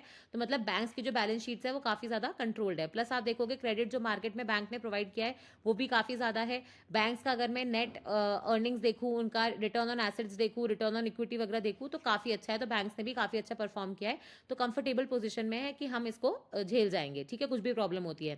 साथ में आपको पता है कि हमारे यहाँ पे डिफेंस जो था, डिफेंस में इंडिया कहीं भी नहीं आता था, अब हम देख रहे हैं खुद का प्रोडक्शन भी कर रहे हैं। जैसे 1.5 लाख करोड़ के आसपास का हमने खुद का प्रोडक्शन किया है, उसमें से 50,000 करोड़ तो हमने एक्सपोर्ट भी किया है, 25,000 करोड़, ठीक है। और ये हम टारगेट कर रहे हैं कि भाई हम 50,000 करोड़ तक इसको एक्सपोर्ट कर पाए। हम लोग को जॉइंट डेवलपमेंट, को मैन्युफैक्चरिंग वगैरह पे फोकस कर रहे हैं। इसके लिए आप देखोगे अडानी ने अभी उनके साथ ब्राजील की कंपनी है एम्ब्रेयर के साथ उन्होंने बनाया कि एयरक्राफ्ट हम इंडिया में बनाएंगे। टाटा जो है वो आपके यहाँ लॉकहीड मार्टिन के साथ आप देखोगे डील कर रहे हैं। तो बहुत सारी डील्स हो रही है कि इंडिया में ही आप देखोगे मैन्युफैक्चरिंग की जाए, ताकि मेक इन इंडिया भी सपोर्ट हो और हमारे यहाँ एम्प्लॉयमेंट वगैरह भी आए, ठीक है। प्लस आप देखोगे इंडिया ने बहुत सारे रिफॉर्म्स लिए हैं, जैसे हमारे यहाँ पे लेबर इकोनॉमी में रिफॉर्म्स हुए, 4 लेबर कोड्स आए, हमने जो पुराने क्रिमिनल एक्ट से उनको हटा के नई धाराएं लाई, भारतीय न्याय संहिता, नागरिक सुरक्षा संहिता, संख्या बिल हो जाएगा, जीएसटी 2.0 हो जाएगा, जिसको नेक्स्ट जेन जीएसटी रिफॉर्म्स बोलते हैं, जिसमें हमने जो मल्टीपल स्लैब्स रेट्स थी उसको हटा के 5% और 18% पे ले आए। फिर उसके बाद आप देखोगे इनकम टैक्स में हमने बहुत सारे चेंजेस करे पिछले साल की, 12 लाख से कम इनकम जिनकी है उनको तो कोई टैक्स देने की जरूरत नहीं है। तो कंफर्टेबल पोजीशन पे हम आ गए हैं। प्लस आपको पता है कि जीएसटी के कलेक्शन लगभग 2 लाख करोड़ के आसपास पहुंचने वाले हैं per month, which is a good news. India में जो टैक्स पेयर्स थे वो भी बढ़ गए हैं, डायरेक्ट टैक्स पेयर्स, तो ये भी एक अच्छी खबर है कि एटलीस्ट लोग टैक्स नेट के अंदर आने लग गए हैं। भर नहीं रहे टैक्स वो अलग बात है, लेकिन अगर जैसे इंडिया में 5% लोग जो हैं वो बेसिकली आप देखोगे कि टैक्स नेट के अंदर आते हैं, उसमें से 4% के पास पैन कार्ड है, 3.5% के आसपास आप देखोगे टैक्स भरते हैं। तो अगर ये भी 6% होगा तो धीरे धीरे आप देखोगे ये वाला नंबर भी बढ़ेगा। तो ये कुछ ऐसी चीजें हैं जो आपको पता होनी चाहिए अपनी इकोनॉमी के बारे में कि हम कंफर्टेबल कर रहे हैं, ठीक है। प्लस आप देखोगे कि हमारे ऊपर यूएस ने 50% टैरिफ लगाया था, लेकिन उससे ज्यादा हमें ऑब्वियसली यूएस के साथ हमारा जो ट्रेड था वो इम्पैक्ट हुआ, लेकिन आपको पता है कि अपन ने इसको ऑफसेट करने के लिए डाइवर्सिफाई कर दिया अपने इम्पोर्ट्स और एक्सपोर्ट्स को, ठीक है। हमने डाइवर्सिफाई किया अपने इंपोर्ट्स और एक्सपोर्ट्स को, कि हमने आप देखोगे डील्स कर ली न्यूजीलैंड के साथ, ओमान के साथ, है ना, यूके के साथ, अभी ईयू के साथ, फिर यूएई के साथ, ऑस्ट्रेलिया के साथ, ईएफटीए के साथ। तो बहुत सारे फ्री ट्रेड अग्रीमेंट्स करें हैं ताकि हम इन चीज़ों से ऊपर ऊपर पाए। और इनफैक्ट आप देखोगे इंडिया ने अगर यूएस के साथ अपना व्यापार कम किया तो रशिया के साथ हमने सस्ता तेल भी लिया। तो ओवरऑल आप देखोगे हमारी कंफर्टेबल पोजीशन है। But having said that, India में कुछ कुछ अभी चीज़ें करनी भी बाकी है। जैसे यहाँ पे उन्होंने बताया है कि हमारा जो फीमेल लेबर पार्टिसिपेशन फोर्स है, रेट है, वो बढ़ गया, 40% हो गया, लेकिन बहुत सारी फीमेल्स अभी भी लो पेड जॉब्स, अनपेड जॉब्स जो होती है, एग्रीकल्चर जॉब्स जो होती है, सीजनल वर्क होती है, उसमें कर रही है। तो उनके पास प्रॉपर स्किल्स नहीं है, अप्रेंटिसशिप नहीं है, वो प्रॉब्लम है। फिर हमारे यहाँ पे इलेक्ट्रॉनिक्स में हम लोग कुछ एक्सपोर्ट नहीं करते थे, लेकिन हमने इलेक्ट्रॉनिक्स एक्सपोर्ट में नंबर 1 बन चुके हैं। लेकिन अगर आप देखोगे टॉयज हो जाएगा, हमारे लेबर इंटेंसिव सेक्टर जैसे टेक्सटाइल वगैरह हो जाएगा, उसमें अभी भी चीजें बाकी हैं। हमारे डिस्कॉम्स आपको पता है कि पॉजिटिव जोन में आ चुके हैं, पहली बार उन्होंने 2500 या 25,000 करोड़ का प्रॉफिट रजिस्टर किया आफ्टर सो मेनी ईयर्स। पर इंडिया में लॉजिस्टिक्स कॉस्ट जो है अभी भी बहुत आई है, ईज ऑफ डूइंग बिजनेस अभी भी आप देखोगे एक प्रॉब्लम बना हुआ है। प्लस आप देखोगे हमारे यहाँ पे हम बोलते हैं कि जो इंडस्ट्री सेक्टर का जीडीपी है, या फिर मैन्युफैक्चरिंग जो सेक्टर है, मेक इन इंडिया, पीएलआई, ये सब आने के बाद भी मैन्युफैक्चरिंग का जो कंट्रीब्यूशन है जीडीपी में 16% ही है। तो इससे क्या होता है कि पूरा का पूरा एम्प्लॉयमेंट सर्विस ले नहीं पाता, और एग्रीकल्चर सेक्टर में ऑलरेडी आप देखोगे डिस्गाइज एम्प्लॉयमेंट का प्रॉब्लम है। फिर अगर मैं जीएसटी की बात करूं, तो आपको पता है कि जीएसटी आया, लेकिन अभी भी उसमें रेगुलेटरी बहुत सारे कंस्ट्रेंट्स हैं, ठीक है। फ्रीक्वेंटली बार बार रूल चेंज हो जाते हैं, लेबर के कंस्ट्रेंट्स आ जाते हैं। तो वो एक चीज़ है जो हमारे यहाँ पे प्रॉब्लम है। तो हमारे यहाँ पे प्रॉब्लम पॉलिसी का नहीं है, हमारे यहाँ पे प्रॉब्लम प्रिडिक्टेबिलिटी का है, कि कहीं भी आप देखोगे आज एक रूल आता है, फिर कल दूसरा रूल हो जाता है, और पूरी की पूरी स्टोरी ऊपर पड़ जाती है। आप इंडिया की बात करोगे तो इंडिया ने बहुत अच्छा काम किया है कि हमारे यहाँ हमने 250 मिलियन लोगों को पॉवर्टी से निकाला, मल्टी डायमेंशनल पॉवर्टी से निकाला, ठीक है। लेकिन आप देखोगे कि इसके बावजूद हमको ये डर रहता है कि ये जो लोग हैं ऊपर नीचे कहीं ना कहीं पॉवर्टी में, बहुत पॉवर्टी लाइन के बस इर्द गिर्द ही घूम रहे हैं, तो कुछ भी ऐसा हुआ तो एकदम नीचे गिर जाएंगे। तो पॉइंट ये नहीं है कि हमें मोबिलिटी देनी है, पॉइंट ये है कि हमें उनको इनकम सपोर्ट प्रोवाइड करना है, ठीक है। तो ये कुछ आर्टिकल से तो मुझे बहुत अच्छा लगा कि इतनी सारी डिटेल्स उन्होंने एक बार में दे दी, तो हमें भी क्या है, ऐसी चीज़ें चाहिए होती है। और फिर आते हैं अपन यूजीसी के पूरे मुद्दे पे, जिसने आप देखोगे इतनी बड़ी कंट्रोवर्सी खड़ी कर दी है। देखो होता क्या है, पहली बात तो यूजीसी क्या है। यूजीसी है यूनिवर्सिटी ग्रांट्स कमीशन। ये एक बॉडी है जो यूजीसी एक्ट 1956 के उससे बनाई गई थी। इसका काम होता है यूनिवर्सिटीज़ वगैरह को ग्रांट्स देना, जो आपकी यूनिवर्सिटीज़ होती है जिनको पैसे वगैरह मिलते हैं ना सेंटर से, या तो उससे आप देखोगे ये पैसे जो होते हैं ग्रांट्स मिलते हैं उनको, तो वो ग्रांट्स प्रोवाइड करना यूजीसी का काम होता है सर्टेन कंडीशंस पे। अब क्या होता है, यूजीसी जो होती है हायर एजुकेशन, अपने यहाँ पे जो इंस्टीट्यूशंस होते हैं, यूनिवर्सिटीज़ होती है, कॉलेजेस वगैरह होते हैं, उनके लिए कुछ गाइडलाइंस वगैरह भी निकालती है ताकि कॉलेजेस वगैरह ढंग से रन करें। और अगर ये गाइडलाइंस को नहीं मानते तो जनरली क्या होता है, इनकी फंडिंग पे, इनके जो रिकॉग्निशन होता है, इनके जो डिग्री कोर्सेज होते हैं उनका रिकॉग्निशन कैंसिल कर देते हैं या फंडिंग वगैरह को बंद कर देते हैं। ठीक है। अब इसी तर्ज पे क्या हुआ कि यूजीसी ने एक नई गाइडलाइंस लाई जिसको अपन बोलते हैं equity, promotion of equity in higher education institutions regulation 2026। ठीक है। अब ये क्या है इक्विटी का मतलब, सबसे पहले तो इक्वालिटी और इक्विटी में फर्क समझो। देखो, आप 3 लोग हो, ठीक है, मैं तीनों की हाइट ऊपर नीचे है, कोई इतना लंबा है, कोई इतना छोटा है, कोई बीच का है। अगर मैं तीनों को सेम सेम हाइट का स्टूल दे दूं, ठीक है, तो वो तो होती है इक्वालिटी। लेकिन अगर मैं ऐसे कर दूं कि, क्योंकि मतलब जो सबसे छोटा वाला हाइट है उसकी जो स्टूल का हाइट है वो बड़ा कर दूं, ठीक है, अगर जो सबसे बड़ा वाला हाइट है उसको कोई मैं स्टूल दूँ ही ना और मीडियम वाले को मैं छोटा दे दूं, तो ऐसे करके क्या होगा, ये तीनों लोग सेम हाइट पे आ जाएंगे, समझ रहे हो। तो ये होता है इक्विटी। इक्विटी मतलब होता है कि लोगों के सर्कमस्टांसिस को देख के आप उनको सपोर्ट प्रोवाइड कर रहे हो। हर किसी को 2 रुपए देने से कुछ नहीं होगा, लेकिन अगर किसी को 5 रुपए चाहिए तो 5 रुपए दो, किसी को 1 चाहिए तो 1 दो, और किसी को कुछ नहीं चाहिए तो कुछ मत दो। ये होता है इक्विटी का प्रिंसिपल।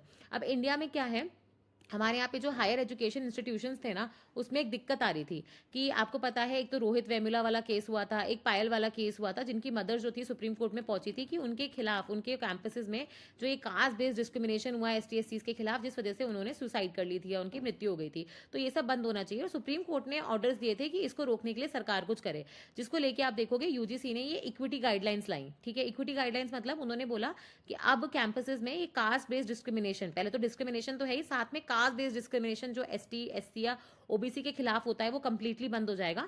और इसके लिए उन्होंने कुछ गाइडलाइंस इशू करी कि यूनिवर्सिटीज वगैरह जो होंगी उनको क्या क्या स्टेप्स लेने पड़ेंगे, जो अपन समझेंगे। पर ऐसा नहीं है कि ये गाइडलाइंस जो है वो नई आई है, 2012 में भी कुछ गाइडलाइंस एग्जिस्ट करती थी। फिर ऐसा क्या हुआ कि 2026 में जो गाइडलाइंस है उस वजह से इतनी कंट्रोवर्सी हो गई। यूपी के तो एक डिस्ट्रिक्ट मजिस्ट्रेट अग्निहोत्री करके, उन्होंने तो आप देखोगे इसमें प्रोटेस्ट करते हुए अपने जो पोस्ट है उससे भी एक तरीके से उन्होंने वो लिख के दिया था कि मैं इससे सपोर्ट नहीं करता हूँ तो मैं रिजाइन कर दूंगा, फिर उनको सस्पेंड कर दिया गया। तो बहुत सारी चीज़ें इसमें हुई है। एबीवीपी के प्रोटेस्ट वगैरह चालू हो गए कि रिवर्स आप एक तरीके से रिजर्वेशन जो होता है और रिवर्स एक तरीके से अत्याचार कर रहे हो, डिस्क्रिमिनेशन कर रहे हो। तो ये पूरा मुद्दा अपन समझेंगे और कैसे ये 2012 की गाइडलाइंस और 2026 की गाइडलाइंस में क्या क्या फर्क है, यूजीसी की पूरी कंट्रोवर्सी क्यों हुई। और अब आपको पता होना चाहिए कि सुप्रीम कोर्ट ने इस गाइडलाइन पर भी स्टे लगा दिया है, वो उसको स्टडी करेंगे। और मार्च में आप देखोगे उन्होंने डेट दी है कि जब मार्च में पूरा केस डिस्कस होगा, जिसमें सेंटर और सबकी बात सुनी जाएगी और उसके बाद डिसाइड किया जाएगा कि ये गाइडलाइंस इशू होंगी या नहीं होंगी। ठीक है। तो अब अपन पहले पूरा मुद्दा समझेंगे कि यूजीसी वाला पूरा मुद्दा है क्या। तो अपन यूजीसी की बात करते हैं। देखो, यूजीसी ने क्या किया है, मैंने आपको बता दिया ना, कास्ट डिस्क्रिमिनेशन को ख़त्म करने के लिए इन्होंने 2012 में भी एक गाइडलाइंस निकाली थी। वो भी इक्विटी जो होती है हायर एजुकेशन इंस्टीट्यूशंस में, उसी को प्रमोट करने के लिए निकाली थी। उसके अंदर क्या है, इन्होंने कुछ कास्ट बेस्ड एज डिस्क्रिमिनेशन को डिफाइन नहीं किया था, ना ही इन्होंने इसके अंदर जो डिस्क्रिमिनेशन का एक ब्रॉड, बहुत लैंग्वेज जो था वो काफ़ी ब्रॉड था, उसमें हर तरीके का bias, visible, invisible, prejudice, spoken, verbal, हर तरीके से चीज़ें आ जाती थी। और उसमें क्या था, आपका सिर्फ एसटीज और एससीज कवर्ड था, एज सच उसमें ओबीसीज कहीं मेंशन नहीं किया गया था। ना ही आप देखोगे इसमें सिर्फ ये लिखा था कि डिपेंडिंग अपॉन कि आपका आपने हरकत कैसी करी है, आपका पनिशमेंट भी आपके डिस्क्रिमिनेशन, है ना, आपके अपराध पे तय किया जाएगा। मतलब ऐसा जिन्होंने कोई पनिशमेंट का कोई कोटा नहीं दिया था, कोई क्वांटम नहीं दिया था। और ना ही इन्होंने ये बताया था, इन्होंने हायर एजुकेशन इंस्टीट्यूशंस पे छोड़ दिया था कि वो कैसे इस चीज़ को प्रमोट करते हैं। इन्होंने कुछ अपने तरीके से, कोई मतलब होता है ना, कोई इंस्टीट्यूशन, कोई बॉडी, कोई मॉनिटरिंग मैकेनिज्म या फ्रेमवर्क, ऐसा कुछ नहीं बनाया था। अब आपको पता है 2019 और 23 में पायल और जो रोहित वेमुला थे उनकी डेथ हो जाती है ना। और उसके बाद उनकी मदर्स जो है वो सुप्रीम कोर्ट में जाती है। ये पूरा इशू आता है कि कास्ट बेस्ड डिस्क्रिमिनेशन अपने हायर एजुकेशन इंस्टीट्यूशंस जो कि टेम्पल होने चाहिए एक एजुकेशन के, टेम्पल्स होने चाहिए मॉडर्न इंडिया के, ये वो जगह होनी चाहिए जहाँ पे अपना समाज जो है सुधरता है, ठीक है। तो वहाँ पे आप देखोगे कास्ट बेस्ड डिस्क्रिमिनेशन कैसे हो रहा है। उसी चीज़ को संज्ञान में लेते हुए यूजीसी ने, मतलब हायर एजुकेशन में, यूजीसी ने 2026 में एक promotion of equity in higher education institution करके रेगुलेशन निकाले, ठीक है। अब पहले तो ये समझो कि 2026 के रेगुलेशंस में क्या क्या था। देखो इसमें क्या है, डिस्क्रिमिनेशन जो शब्द था जो पहले भी 2012 के रेगुलेशन में डिफाइन था, वो तो वैसा का वैसा मेंशन किया ही था। साथ में इन्होंने एक एक्स्ट्रा चीज जोड़ी, वो था कास्ट बेस्ड डिस्क्रिमिनेशन, जिसको भी इन्होंने डिफाइन किया कि कोई भी अगर डिस्क्रिमिनेशन हो रहा है, ठीक है, किसी को भी आप डिफ्रेंशिएट कर रहे हो, उसको गलत तरीके से ट्रीट कर रहे हो on the basis of caste. और अब इसमें कास्ट में एसटी भी था, एससी भी था और ओबीसी भी था, ठीक है। तो वो आपने इसको अलग से डिफाइन किया। दूसरा, इसमें आपने साफ साफ बोल दिया कि एक यूजीसी जो होगा सेंट्रल लेवल पे, मतलब नेशनल लेवल पे एक मॉनिटरिंग फ्रेमवर्क बनाएगी, एक इसमें मॉनिटरिंग कमेटी भी बनाई जाएगी, जो बेसिकली ये देखेगा कि हायर एजुकेशन इंस्टीट्यूशंस में इक्विटी के जो ये गाइडलाइंस है वो फॉलो हो रहे हैं क्या, जो इसमें चीज़ें बोली गई हैं वो फॉलो हो रही है क्या। और अगर नहीं हुई तो पनिशमेंट के स्वरूप में जो इंस्टीट्यूशंस होते हैं उनके डिग्री कोर्सेज, उनका अक्रेडिशन या फिर उनके ग्रांट्स, वो सब रोके जा सकते थे। इसके अलावा इस गाइडलाइन में क्या कहा गया कि इक्विटी को प्रमोट करने के लिए क्या होगा, हर कॉलेज वगैरह जो होगा वो एक इक्वल अपॉर्चुनिटी सेंटर बनाएगा। क्या बनाएगा? इक्वल अपॉर्चुनिटी सेंटर, ठीक है। ये जो अपॉर्चुनिटी सेंटर होंगे इसमें उस कॉलेज के 5 फैकल्टी मेंबर्स होंगे, ठीक है। और वो फैकल्टी मेंबर्स किसी भी से भी हो सकते हैं, एसटी एससी ओबीसी वुमेन, ऐसा कोई रिजर्वेशन नहीं है, वो कहीं से भी हो सकते हैं। और अगर कॉलेज के पास नहीं है तो जिस यूनिवर्सिटी से उसने अफिलिएशन ले रखा है वो होंगे। इनका काम होगा कि कॉलेज में जो भी संज्ञान लेना, गाइडलाइंस वगैरह प्रॉपर इंप्लीमेंट हो रही है नहीं हो रही है, कोई शिकायतें वगैरह आ रही है, वो सब देखना। फिर एक इक्विटी कमेटी भी बनाई जाएगी हर कॉलेज में। इसके अंदर क्या होगा कि आपका जो कॉलेज का हेड होता है वो इसको लीड करेगा। और इसमें बेसिकली आपके 10 मेंबर्स होंगे, उसमें से 5 जो होंगे वो तो रिजर्व्ड होंगे, एसटी एससी ओबीसी विमेन और पीपल विद डिसेबिलिटी के लिए, ठीक है। और बाकी 5 होंगे। इन इक्विटी कमेटीज का काम क्या है, सारे जो मतलब होता है ना, पूरा तरीके से आप देखोगे ग्राउंड पे काम करना, इक्वालिटी को प्रमोट करना, वो सारी चीजें। फिर हर कैंपस में आप देखोगे इक्विटी एम्बेसडर्स भी होंगे, इक्विटी स्क्वाड्स बनाए जाएंगे। ये स्क्वाड जैसे वो होते हैं ना, विजिलेंस रखेंगे, वल्नरेबल स्पॉट्स होते हैं वहां जाएंगे, देखेंगे कि भाई ऐसी हरकतें कुछ ना हो रही हो, उनकी प्रॉपर रिपोर्टिंग हो रही हो, वो सब। और एक इक्विटी 24/7 हेल्पलाइन बनाई जाएगी, जस्ट इन केस किसी को कोई दिक्कत आती है तो यहाँ पे रिपोर्ट कर सकता है, ठीक है। तो आपने क्या करा, एक तो आपने इन, और साथ में अब जैसे सपोज करो किसी के साथ कोई डिस्क्रिमिनेशन हुआ तो उसने कंप्लेंट रजिस्टर करी, तो 15 दिन के अंदर अंदर वो जो इक्विटी कमेटी वगैरह होती है उसको बैठा के वो कंप्लेंट की प्रॉपर जांच वाच करी जाएगी, इन्वेस्टिगेशन करके 7 दिन के अंदर अंदर जो भी होगा, क्या बोलते हैं, फैसला, वो सुना दिया जाएगा। तो आपने टाइम फ्रेम भी सेट कर दिया साथ में। अब क्या हुआ कि एक जो इक्वल अपॉर्चुनिटी सेंटर्स वगैरह होते हैं वो वहाँ पे लीगल, मेंटल, काउंसलिंग, कोई भी तरीके की हेल्प चाहिए होती है बच्चों को जो है ना डिस्क्रिमिनेशन वगैरह फेस करे, जिन्होंने कंप्लेन फेस करी है, तो उनको सब तरीके की हेल्प प्रोवाइड की जाएगी। तो ये थी आपकी 2026 की गाइडलाइंस। अभी पूरा मुद्दा हुआ क्यों, ये सुनो। जो 2012 की गाइडलाइंस थी और 2026 की गाइडलाइंस थी, देखो दोनों में डिस्क्रिमिनेशन तो पहले से था, लेकिन ये जो कास्ट बेस्ड डिस्क्रिमिनेशन इसमें ऐड हुआ है, ये एक तरीके से प्रॉब्लमैटिक हुआ, क्योंकि एक तो जो बहुत सारे ग्रुप्स हैं, है ना, उन्होंने साफ साफ बोला कि रिवर्स डिस्क्रिमिनेशन भी तो हो सकता है। एसटी एससी ओबीसी और इन सबको प्रोटेक्ट करने के लिए क्या पता कि जनरल कैटेगरी और जो फॉरवर्ड कास्ट होते हैं जिनको आप बोलते हो, उनके साथ अगर आप देखोगे डिस्क्रिमिनेशन हुआ तो फिर वो का एड्रेस होगा। हायर एजुकेशन इंस्टीट्यूशन में आप कास्ट बेस्ड प्रोटेक्शन कैसे दे सकते हो, प्रोटेक्शन तो हर किसी को मिलना चाहिए। ये तो अपना आर्टिकल 15, 16, 14 इन सबके खिलाफ है ना। दूसरा चीज जो सुप्रीम कोर्ट ने बोली थी जब ये केस वहां पे गया, कि व्हाट इफ एक एससी का ही कोई सेकंड ईयर का बच्चा एससी के ही कोई फर्स्ट ईयर के बच्चे के साथ डिस्क्रिमिनेशन कर रहा है, या इसमें आप देखोगे रैगिंग रिलेटेड कोई प्रोविजन नहीं है। 2012 में क्या था, रैगिंग के प्रोविजन भी थे इसके अंदर इंक्लूडेड, इसमें कोई सच रैगिंग के प्रोविजन नहीं है। तो अगर एक ही कास्ट का कर रहा है तो उस केस में फिर डिस्क्रिमिनेशन कैसे इकट्ठा किया जाएगा। तीसरा, 2026 के रेगुलेशन में बोला कि आप सेपरेट हॉस्टल्स बना दो कास्ट वाइज, ताकि डिस्क्रिमिनेशन होने के चांसेस ही नहीं हो। तो इस पे सुप्रीम कोर्ट भड़क ही गया, बोला इस जमाने में जब आप इंटर कास्ट मैरिजेस को सपोर्ट करना चाहिए, जब आपको एक कास्टलेस सोसाइटी की तरफ जाना चाहिए जहां पे कास्ट मैटर ही नहीं करे, वहां पे आप ऐसी चीजें करके आप तो मतलब सोसाइटी को और पीछे लेके जा रहे हो, है ना। तो ये एक चीज देखने को मिली। साथ में आप बोल रहे थे कि जो डिस्क्रिमिनेशन का पूरा इशू है, तो उन्होंने वही कहा कि इससे तो क्या होता है कि कास्ट कॉन्शियसनेस, कास्ट आइडेंटिटी जो होगी वो और ज्यादा गहरी हो जाएगी, जिसको हम कम करना चाहते हैं। तो ये कोई सोल्यूशन नहीं हुआ। तो ये पूरा यूजीसी का मुद्दा था जो मैं आपको समझा रही थी। ठीक है।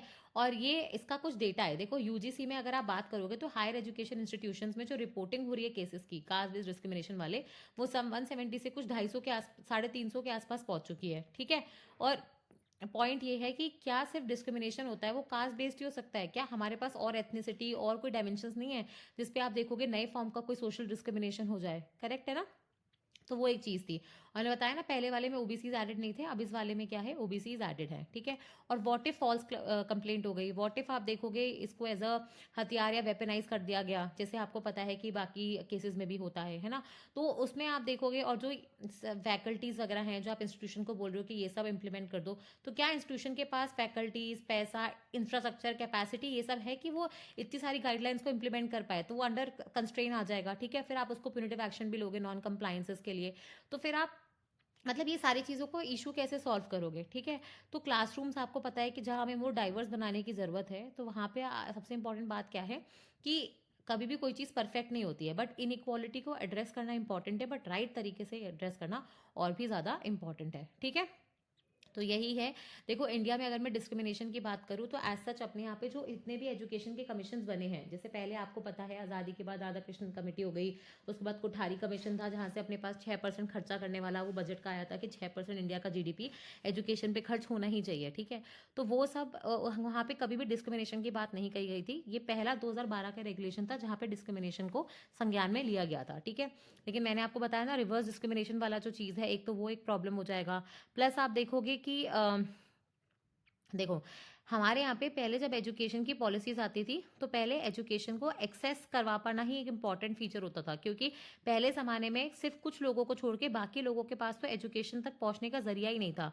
और स्पेसिफिकली अगर आप women, tribals, rural areas, remote areas, lower caste, even upper class के एजुकेटेड मैन बहुत कम हुआ करते थे, ठीक है। तो उनके पास तो आप एजुकेशन की मतलब पहुँच ही जाए बहुत बड़ी बात है, तो एक्सेसिबिलिटी की बात करते थे, डिस्क्रिमिनेशन की बात तो बाद में आती, ठीक है। फिर वो तो उसके बाद आप देखोगे कि बहुत सारे मूवमेंट्स वगैरह हुए जहाँ पे बैकवर्डनेस की बात हुई, जहाँ पे बैकवर्ड क्लास के लोगों ने फिर एजुकेशन इंस्टीट्यूशन में पार्टिसिपेट करना शुरू किया अपनी कंडीशंस को इंप्रूव करने के लिए। 1970s और 80s वो वाला टाइम एकदम जहाँ पे राइट्स हुए, caste based, gender based discrimination को लेकर आवाज़ें उठी। और फाइनली आप देखोगे जब रिजर्वेशन वगैरह आया तो उसके बाद से आप देखोगे हमारा जो ध्यान है वो एक्सेसिबिलिटी, अफोर्डेबिलिटी से उठ के अब सोशल डिस्क्रिमिनेशन की तरफ गया। तो सुप्रीम कोर्ट ने, मैंने आपको बताया ना, पायल तडवी और रोहित वेमुला वाले केसेस को लेके ऑर्डर्स निकाले थे, पर उन्होंने ये ऑर्डर नहीं निकाला था कि आप ये नए रेगुलेशंस लेके आ जाओ। और अब जो ये नए रेगुलेशंस आए हैं उसमें मैंने आपको बता दिया ये सब क्या है। जैसे एक तो आप देखोगे इक्वल अपॉर्चुनिटी सेंटर्स हो जाएंगे जो पॉलिसीज़ का इंप्लीमेंटेशन करेंगे। यहाँ पे लीगल एड, मेंटल काउंसिल, हर तरीके से आपको हेल्प दी जाएगी, पुलिस के साथ भी ये लोग कोऑर्डिनेट करेंगे। 5 मेंबर्स फैकल्टी मेंबर्स इसमें होंगे। इक्विटी कमेटी होगी 10 मेंबर्स की, 5 मेंबर्स रिजर्व कैटेगरी से होंगी। ये 24 घंटे में इसको कंप्लेन सुननी है, एड्रेस करना है, 15 दिन के अंदर रिपोर्ट सबमिट करनी है, और हेड को 7 दिन के अंदर एक्शन लेना है। इक्विटी सॉर्ट्स होंगे जो मैंने बताया ना, विजिलेंस रखेंगे, देखेंगे, वल्नरेबल स्पॉट्स पे जाएंगे कि भाई ऐसे कोई दिक्कत तो नहीं हो रही है। 24 घंटे की इक्विटी हेल्पलाइन होगी, और इक्विटी एम्बेसडर्स भी होंगे। और 2012 के जो रेगुलेशन है मैंने आपको पहले ही बताया, सच कोई प्यूनिटिव नहीं था, डिस्क्रिमिनेशन या हरासमेंट के बेसिस पे आपके पनिशमेंट डिसाइड की जाती थी, एडवाइजरी थे, ओबीसीज इंक्लूडेड नहीं थे, है ना। कोई नेशनल लेवल मॉनिटरिंग फ्रेमवर्क नहीं था। लेकिन अब आप देखोगे कि यहाँ पे ये वाली चीज़ों को लेके इशू आ रहा है, तो इसलिए आप देखोगे कि इस पे ना तो 5-6 सवाल थे जो कोर्ट ने पूछे हैं जो बहुत वैलिड भी हैं, कि सेपरेट हॉस्टल्स की क्या ज़रूरत है, ठीक है। जब डिस्क्रिमिनेशन ऑलरेडी डिफाइंड है तो कास्ट बेस अलग से डिफाइन करने की क्या ज़रूरत है।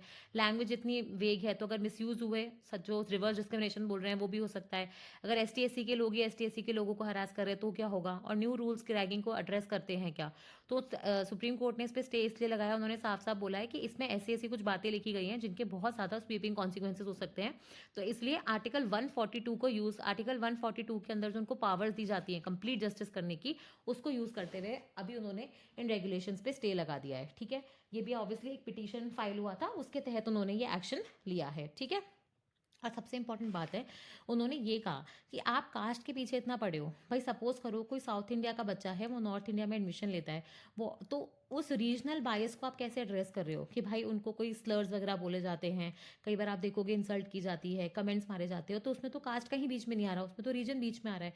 तो क्या आपके जो डिस्क्रिमिनेशन है, जो इक्विटी गाइडलाइन है, सिर्फ कास्ट बेस्ड चीज़ों को ही दूर करेंगे या ये रीजनल जो बायसेस वगैरह होते हैं उसको भी दूर करेंगे, है ना। फिर आपके पास एक सेपरेट लॉ है रैगिंग से डील करने के लिए, तो फिर पुराने वाले इक्विटी गाइडलाइंस में वो इंक्लूडेड क्यों था, है ना। तो 2012 वाला जो रेगुलेशन था वो मोड ऑफ डिस्क्रिमिनेशन था, लेकिन वो इंक्लूसिव की बात करता था, वो एक्सक्लूसिव करने की बात नहीं करता था। वो बेसिकली इंक्लूसिविटी के बारे में था, और वो डिस्क्रिमिनेशन में रैगिंग भी इंक्लूड करता था। तो अगर आपके पास डिस्क्रिमिनेशन में इतना बड़ा ऑलरेडी है कुछ, तो फिर आपको एक छोटा सा कास्ट बेस्ड डिस्क्रिमिनेशन डिस्कस करने की क्या जरूरत पड़ गई? ठीक है, तो discrimination only on the basis of caste जो है वो सुप्रीम कोर्ट को समझ नहीं आया। अब जो डिस्क्रिमिनेशन डिस्क्रिमिनेशन अपन बार बार कह रहे हैं वो होता क्या है? तो ये इतनी लंबी सी डेफिनेशन दे रखी है एक जनरल डिस्क्रिमिनेशन की, कि कोई भी अनफेयर डिफरेंशियल ट्रीटमेंट या बायस तरीके का ट्रीटमेंट जो आप करते हो किसी भी स्टेक होल्डर के साथ, अब चाहे वो एक्सप्लिसिटली दिखाओ चाहे वो इम्प्लिसिटली करो, ओनली किस बेसिस पे? Race, religion, caste, sex, place of birth या डिसेबिलिटी, है ना, साथ में, या फिर एनी वन ऑफ देम, जिसमें आप क्या कर रहे हो? उनका एक्सक्लूजन कर रहे हो, उनको लिमिट कर रहे हो, उनको प्रेफरेंस नहीं दे रहे हो, ठीक है, या फिर आप देखोगे उनको अनफेयर इक्वल ट्रीटमेंट दे रहे हो, है ना, उनके ऊपर कोई कंडीशंस लगा दी हैं जो ह्यूमन डिग्निटी के खिलाफ जाती है। तो ये सारी चीज़ें आपके डिस्क्रिमिनेशन में काउंट होती हैं, ठीक है। 2012 के रेगुलेशन में आपने डिस्क्रिमिनेशन, हरासमेंट, रैगिंग, विक्टिमाइजेशन, ये सारी चीज़ों को आपने डिफाइन किया था। तो जब हमारे पास इतनी ऑल इंक्लूसिव डेफिनेशन है तो हमें कास्ट बेस्ड डेफिनेशन लाने की क्या ज़रूरत पड़ गई? ठीक है, तो ये एक चीज़ थी। प्लस आप देखोगे 2012 के रेगुलेशंस में उन्होंने स्पेसिफिक बताया था कि डिस्क्रिमिनेशन के क्या फॉर्म होते हैं, हैरेसमेंट क्या होता है, विक्टिमाइजेशन क्या होता है, ठीक है, रिजर्वेशन पॉलिसी, जैसे उन्होंने बोला था कि जितना आपको रिजर्वेशन मिलना चाहिए लेकिन आपकी रिजर्वेशन पॉलिसी आप ब्रीच कर रहे हो, ठीक है, आप एप्लीकेशन आई है पर उनको एक्सेप्ट ही नहीं कर रहे हो, आप एक्सेस नहीं दे रहे हो स्टूडेंट्स को कोई बेनिफिट्स का क्योंकि वो एक पर्टिकुलर कास्ट से बिलोंग करते हैं, या फिर आप उनका नाम लेके कास्ट लेके उनको बोलते हैं ना डेरोगेट कर रहे हो, डेरोगेटरी कमेंट वगैरह पास कर रहे हो, आप उनको लेबल कर रहे हो एज रिजर्व कैटेगरीज, करेक्ट है। या फिर आप देखोगे उनका जो अंडर परफॉर्मेंस है उसका रीज़न उनका race, religion, region, caste, racial, ऐसी कोई चीज़ों को मान रहे हो, ठीक है, आप सेपरेट कर रहे हो स्टूडेंट्स को, उनकी सीट्स को और उनके परफॉर्मेंसेस को on the basis of these particular things, है ना, डिस्क्रिमिनेशन कर रहे हो कि इवैल्यूएशन करने में, क्योंकि वो एक particular caste, religion, race, region वहाँ से बिलोंग करते हैं। तो ये सारी चीज़ें आपकी डिस्क्रिमिनेशन, हरासमेंट, विक्टिमाइजेशन इन सब में आती थी, ठीक है। और सबसे इंपॉर्टेंट बात है कि आपने इक्वल अपॉर्चुनिटी सेंटर बता दिया, पर आपने कोई कॉम्प्रिहेंसिव लिस्ट तो बनाई नहीं है टास्क की कि आपको ये सब करना है, ठीक है। प्लस आप देखोगे कोई भी सेग्रीगेशन जो होगा इस बेसिस पे कि आप हॉस्टल्स वगैरह को सेग्रीगेट कर दो, वो सही नहीं है, ठीक है।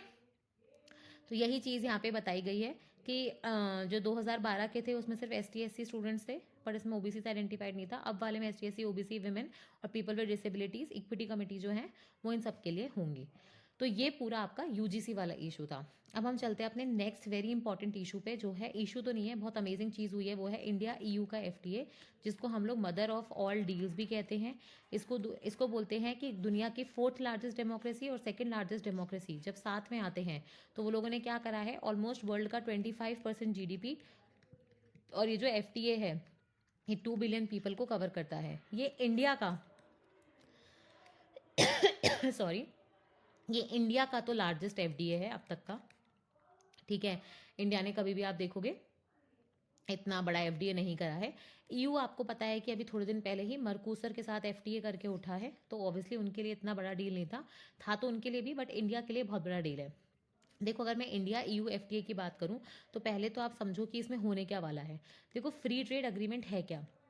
एक तरीके से एक अग्रीमेंट होता है इकोनॉमिक या ट्रेड के अंदर जो दो देशों के बीच में होता है। अब EU क्या है? 27 देशों का संगठन है, ठीक है, तो 27 देशों को रिप्रेजेंट करता है। तो हर एक कंट्री से अलग अलग होने की बजाय EU में दो इम्पॉर्टेंट उसके ऑर्गेनाइजेशंस हैं, एक तो EU का काउंसिल है और एक EU का कमीशन है। EU कमीशन की हेड है उर्सुला वॉन देर लेन, जो बेसिकली जर्मनी की पहले डिफेंस मिनिस्टर रह चुकी हैं, और EU काउंसिल के जो हेड है वो है एंटोनियो दी कोस्टा, जो पोर्टुगीज के प्राइम मिनिस्टर रह चुके हैं। तो ये दोनों जो है बाकी कंट्रीज के बिहाफ पे साइन करके गए हैं। अब ये जब साइन हुआ है, ये बेसिकली 27 जनवरी को साइन हुआ है। 27 जनवरी 27 नेशंस ने मिलकर इंडिया के साथ एक FTA साइन करा है।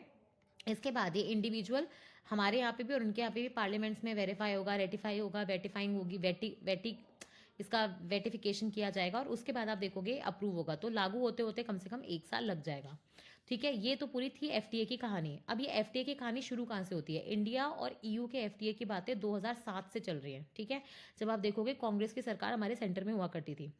उसके बाद ये सारी बातें 2013 के आसपास टूट गई थी, क्योंकि हमारा कोई बैठ नहीं पा रहा था, है ना।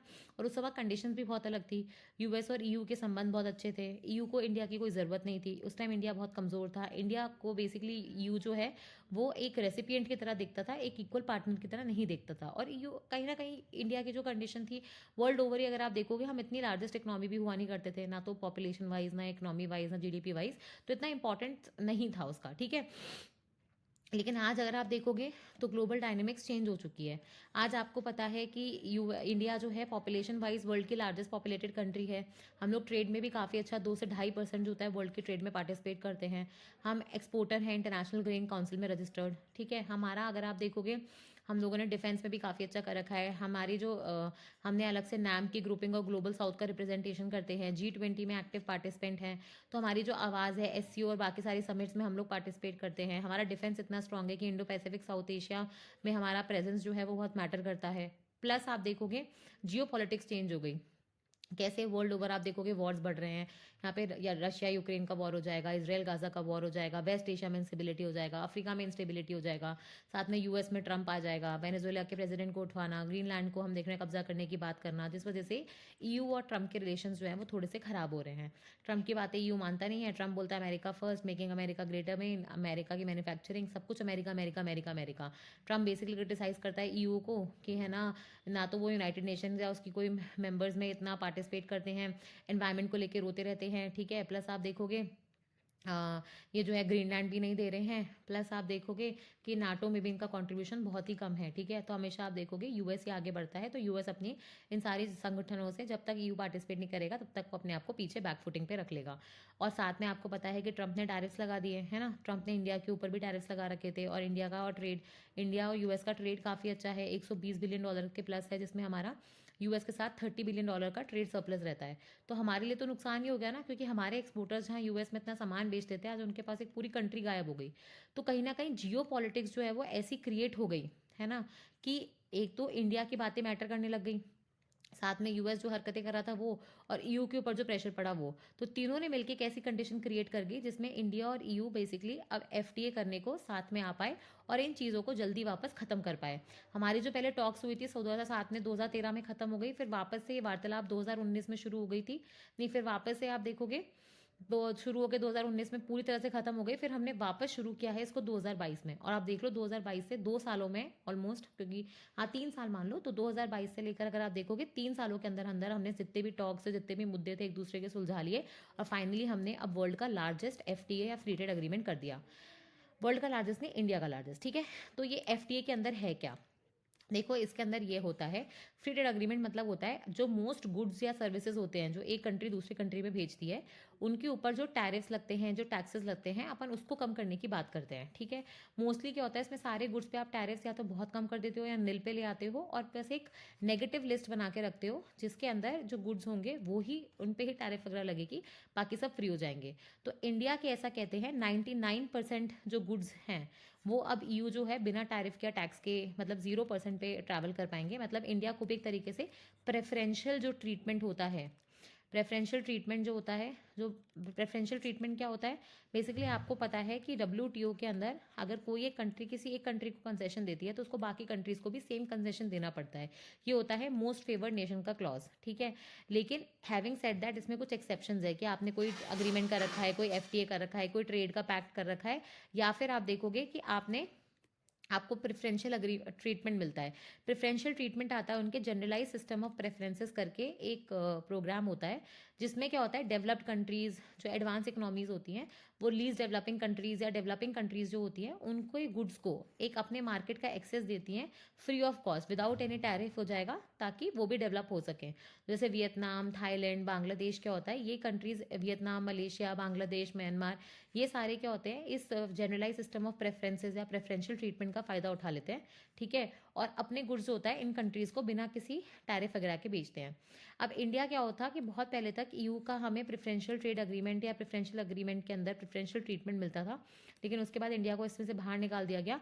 तो हमारे गुड्स जो हैं वो बांग्लादेश, वियतनाम, इन सबसे पीछे रह गए, क्योंकि उनको प्रेफरेंशियल ट्रीटमेंट मिलता था। तो अब क्या हुआ कि इंडिया जो है 99% गुड्स पे हमें 0% टैरिफ लगेगी, तो हमें प्रेफरेंशियल ट्रीटमेंट टाइप मिल जाएगा। तो हम वापस से आप देखोगे बांग्लादेश और वियतनाम के साथ फाइट करने वाली सिचुएशन में आ जाएंगे। ईयू के करीबन 97% गुड्स जो हैं उनको प्रेफरेंशियल ट्रीटमेंट मिल जाएगा। अब इसके पहले कि अपन आगे बढ़ें, आपको पता होना चाहिए कि इंडिया और ईयू में ट्रेड कितना कितना है, ठीक है। तो इंडिया और ईयू की अगर मैं ट्रेड की बात करूँ तो $200 बिलियन से ज़्यादा का ट्रेड है हमारा। इंडिया वैसे अगर आप देखोगे तो ईयू इंडिया का लार्जेस्ट ट्रेडिंग पार्टनर है। अगर सारी कंट्रीज़ को साथ में मिला ले, जर्मनी, फ्रांस, इटली, ग्रीस, सबको मिला लो, तो $200 बिलियन है। हम लोग एक्सपोर्ट अगर आप देखोगे गुड्स और सर्विसेज दोनों का करते हैं, और दोनों में ही हमारे पास सरप्लस है।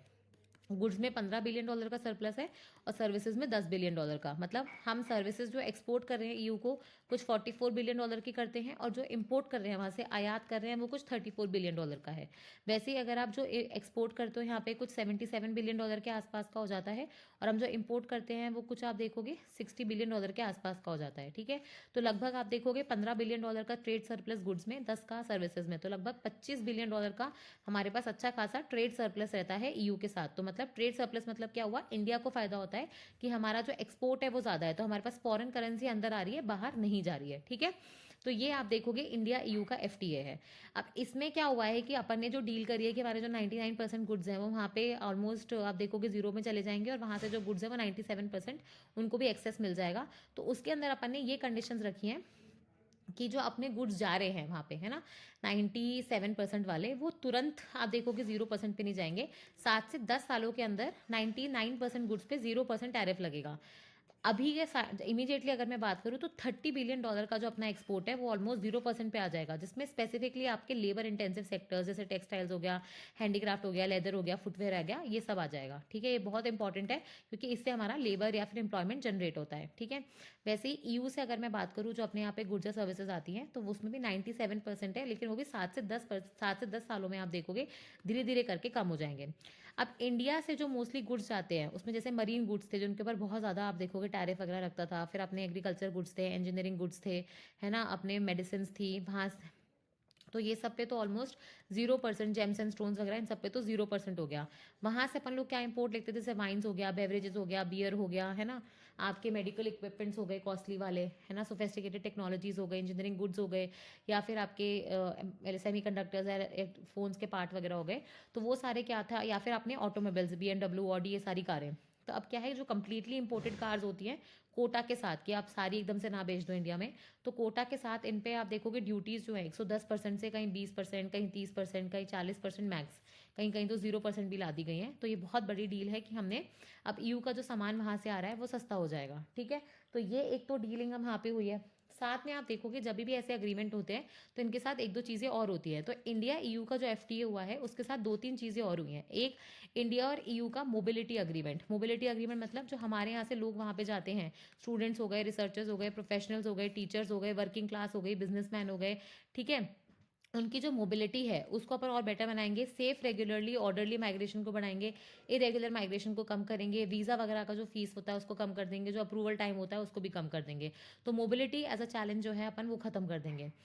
वैसे ही आप देखोगे हमने एक और अग्रीमेंट करा है डिफेंस और सिक्योरिटी पे, कि कैसे हम डिफेंस और सिक्योरिटी में, चाहे साइबर हो, चाहे स्पेस हो, चाहे आर्टिफिशियल इंटेलिजेंस हो, चाहे न्यू फॉर्म्स ऑफ डिफेंस हो, ठीक है, इंडो पैसिफिक रीजन में हो जाएगा, तो यहाँ पे हम एक दूसरे का साथ देंगे, है ना, को ज्वाइंट और को मैन्युफैक्चरिंग और को डेवलपमेंट वगैरह बात करी जा रही है डिफेंस इक्विपमेंट्स की और सिक्योरिटी इक्विपमेंट्स वगैरह की, ठीक है। जॉइंट नेवल एक्सरसाइजेज हो जाएगा इंडो पैसिफिक रीजन में, तो वो सब करेंगे क्योंकि हम दोनों ही बिलीव करते हैं free, open, inclusive Indo Pacific, जहाँ पे किसी एक कंट्री का दबदबा ना रहे। इसी के साथ साथ हम एक्सचेंज ऑफ क्लासिफाइड इन्फॉर्मेशन, ताकि हमारी जो एजेंसीज हैं जो बेसिकली टेररिज्म को नॉलेज फॉर्म खत्म करना चाहती हैं, क्लासिफाइड इन्फॉर्मेशन होती है, उन सबको हम एक दूसरे के साथ शेयर कर सकें। इसी के साथ बिजनेस फोरम की एक मीटिंग चालू करेंगे। इसी के साथ आप देखोगे हम लोग एक, है ना, डायलॉग टाइप का इस्टेब्लिश करेंगे, ठीक है, बिजनेस फोरम का, जो इस साल आप देखोगे पहला इनॉग्रल डायलॉग होगा। इसी के साथ आप देखोगे कि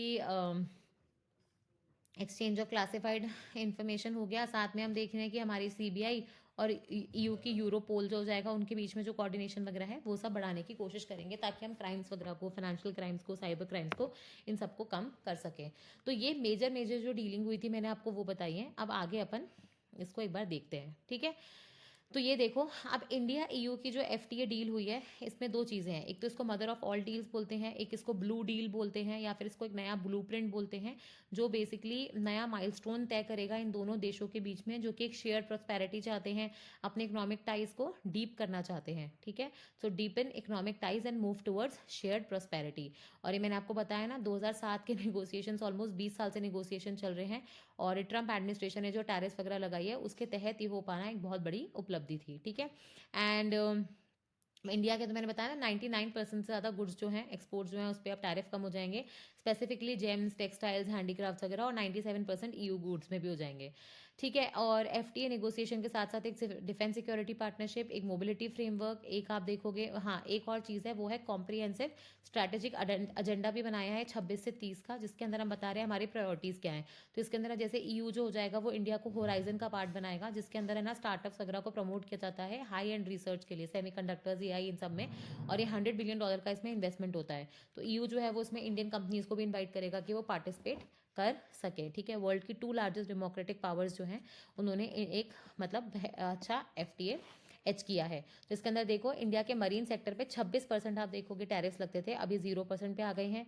chemicals, pharmaceuticals, textiles, plastic, rubber, James, jewellery, railways, furniture, हाँ ये वो आइटम्स है जो हम वहाँ पे एक्सपोर्ट करते हैं, टॉयज़ हो गया, स्पोर्ट्स गुड्स हो गया।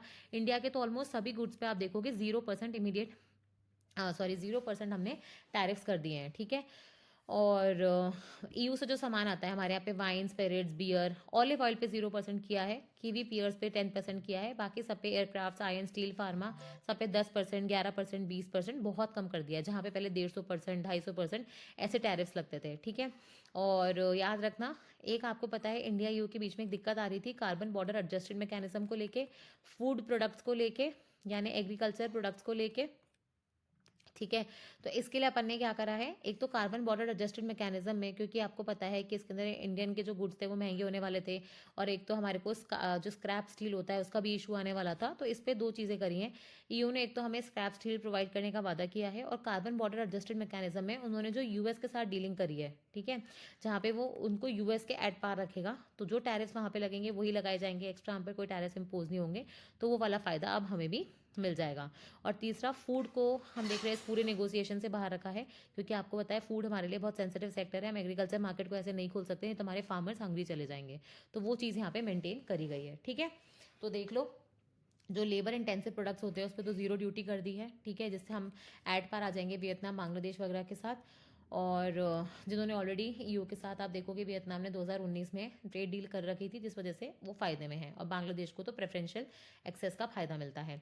अगर मैं मोबिलिटी की बात करूँ, तो मोबिलिटी में याद रखना, हम लोग मूवमेंट जो है इंडियन वर्कर्स का, स्टूडेंट्स का, प्रोफेशनल्स का, वो ईजी करना चाहते हैं। यूएस ने, जहाँ आप देखोगे, दो चीज़ें करी हैं, 79 कंट्रीज से तो लोगों को लाना ही बंद कर दिया है, और कुछ कंट्रीज़ पे आप देखोगे H1B वीज़ा की जो फीस होती है वो इतनी ज़्यादा कर दी है कि वो अफोर्डेबल ही नहीं है। तो उस दौरान पे आप देखोगे इंडिया के सिटीजन जो हैं उनको ईयू एक अच्छा वो मानता है, एसेट मानता है, और अनकैप्ड मोबिलिटी रखेंगे ताकि वो ईजी एक्सेस के साथ ईयू को ट्रैवल कर सकें। ईयू में करीबन आप देखोगे 8 लाख लोग हैं इंडियंस, उसमें से 1.2 लाख के आसपास तो स्टूडेंट्स ही हैं, उसमें से 50,000 तो सिर्फ जर्मनी में ही है। वन ऑफ द लार्जेस्ट आप देखोगे कम्युनिटी बनाते हैं जर्मन्स की। ओके, फिर अगर आप बात करोगे, तो इंडिया ईयू ने जो ये डील साइन करी है, इसको अपन ब्लूप्रिंट बोलते हैं, नई शेयर्ड प्रॉस्पेरिटी का।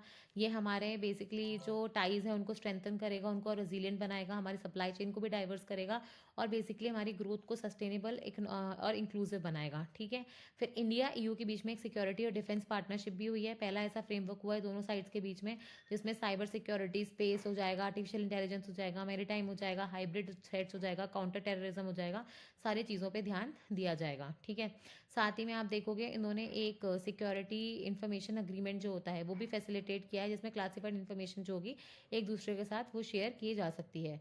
इंडिया और ईयू जो है दोनों ही चाहते हैं यूनाइटेड नेशंस और जितने भी मल्टीलैटरल इंस्टीट्यूशन है उनका रिवाइवल हो, उनका जो ऑर्डर है वो वापस आए, यूनाइटेड नेशन चार्टर के हिसाब से सारे काम किए जाए। रशिया यूक्रेन के वॉर पे जहाँ तक इंडिया अभी तक कोई टिप्पणी नहीं दे रहा था, उसने साफ साफ बोला है कि ये वॉर को डिप्लोमेसी और डायलॉग से सॉल्व किया जाएगा। ठीक है, जो एनेक्सेशन है उसको खत्म किया जाए, यूक्रेन को उसकी टेरिटरीज जो होती हैं, मतलब जो भी इसका सोल्यूशन निकले, हमें कोशिश करनी चाहिए कि यहाँ पे पीस और प्रोस्पेरिटी मेंटेन रहे। ठीक है, और इसलिए जो रिफॉर्म्स है ग्लोबल इंस्टीट्यूशंस में वो करने की ज़रूरत है। ओके, और सबसे इंपॉर्टेंट बात है कि इंडिया की और ईयू की जो ये एफटीए हुआ है, ये दोनों के लिए ही विन विन है, क्योंकि हमने अपने इश्यूज़ को साइड में रख के इसमें आगे कुछ करने की कोशिश करी है, ठीक है। तो लगभग आप देखोगे अब जैसे ही हमारे एफटीए जैसे हमारे गुड्स वहाँ पे जाएंगे उसमें से टैरिफ्स कम हो जाएगा, तो ऑब्वियसली डाउन स्ट्रीम में आप देखोगे इंडिया में तो रोजगार बढ़ेगा, एम्प्लॉयमेंट बढ़ेगा। तो इससे क्या होगा, आप ईयू की टेक्नोलॉजी, इंडिया का स्किल्स, ठीक है, ईयू का आप देखोगे कैपेबिलिटी और इंडिया का सर्विसेज, ईयू का आप इनोवेशन और इंडिया का स्केल, ये साथ में लेके आओगे क्योंकि कुछ भी अकेले अचीव नहीं किया जा सकता। तो ये इस पॉइंट ऑफ टाइम पे जियो पॉलिटिकल टेंशन जब इतने हाई पे हैं, वर्ल्ड एक दूसरे पे ट्रस्ट वर्ल्ड एक दूसरे पर ट्रस्ट नहीं कर रहा है, उस समय पे आप देखोगे ये दोनों कंट्रीज एक उदाहरण पेश करते हैं कि ट्रस्ट जो होता है किसी भी रिलेशनशिप में बहुत इंपॉर्टेंट होता है, और कैसे आप कोऑपरेट कर सकते हो डिफेंस इंडस्ट्री और इतने सेंसिटिव एरियाज में भी, क्योंकि दोनों ही जानते हैं कि दोनों का जो ग्रेटेस्ट वेल्थ है वो उनके लोग हैं, ठीक है, और लोगों पे काम करना बहुत इंपॉर्टेंट है। इसलिए आप देखोगे ईयू ने डिसाइड किया दो चीज़ें, एक तो वो इंडिया में इनोवेशन हब्स खोलेगा और दूसरा एक लीगल गेटवे ऑफिस बनाएगा जो कि एक वन स्टॉप शॉप होगा जहाँ पे इंडिया का टैलेंट जो बाहर जाना चाहता है, यूरोप में काम करना चाहता है, तो उनके साथ उसको फुली अलाइन कर देगा। तो एक तरीके से गेटवे बनाएगा और दूसरा आप देखोगे इनोवेशन हब्स बनाएगा। अगर अपन रिसर्च और साइंस की बात करें, जैसे वेल्थ उनके ग्रेटेस्ट एसेट हो जाएगा, तो रिसर्च और साइंस के लिए भी वो दोनों ही आप देखोगे साइंस को, प्रोग्रेस को, टेक्नोलॉजी को चूज़ करते हैं। और टेक्नोलॉजी भी कैसी, जो ट्रस्टवर्दी हो, ह्यूमन सेंट्रिक हो, आर्टिफिशियल इंटेलिजेंस हो, लेकिन for the purpose of solving some problems. इसमें आप देखोगे इंडिया को एसोसिएट करेगा $100 बिलियन का वो जो होराइजन उनका यूरोप करके एक प्रोग्राम चल रहा है, जो कि पब्लिक रिसर्च प्रोग्राम हो जाएगा वर्ल्ड का लार्जेस्ट, और साथ में इनोवेशन हब्स भी बनाए जाएंगे। मोबिलिटी में मैं आपको बता ही चुकी हूँ, 8 लाख से ज़्यादा लोग यूरोप में रहते हैं, और हम देख रहे हैं कि सेफ, ऑर्डरली और रेगुलर माइग्रेशन को प्रमोट करेंगे और इरेगुलर माइग्रेशन को काटेंगे।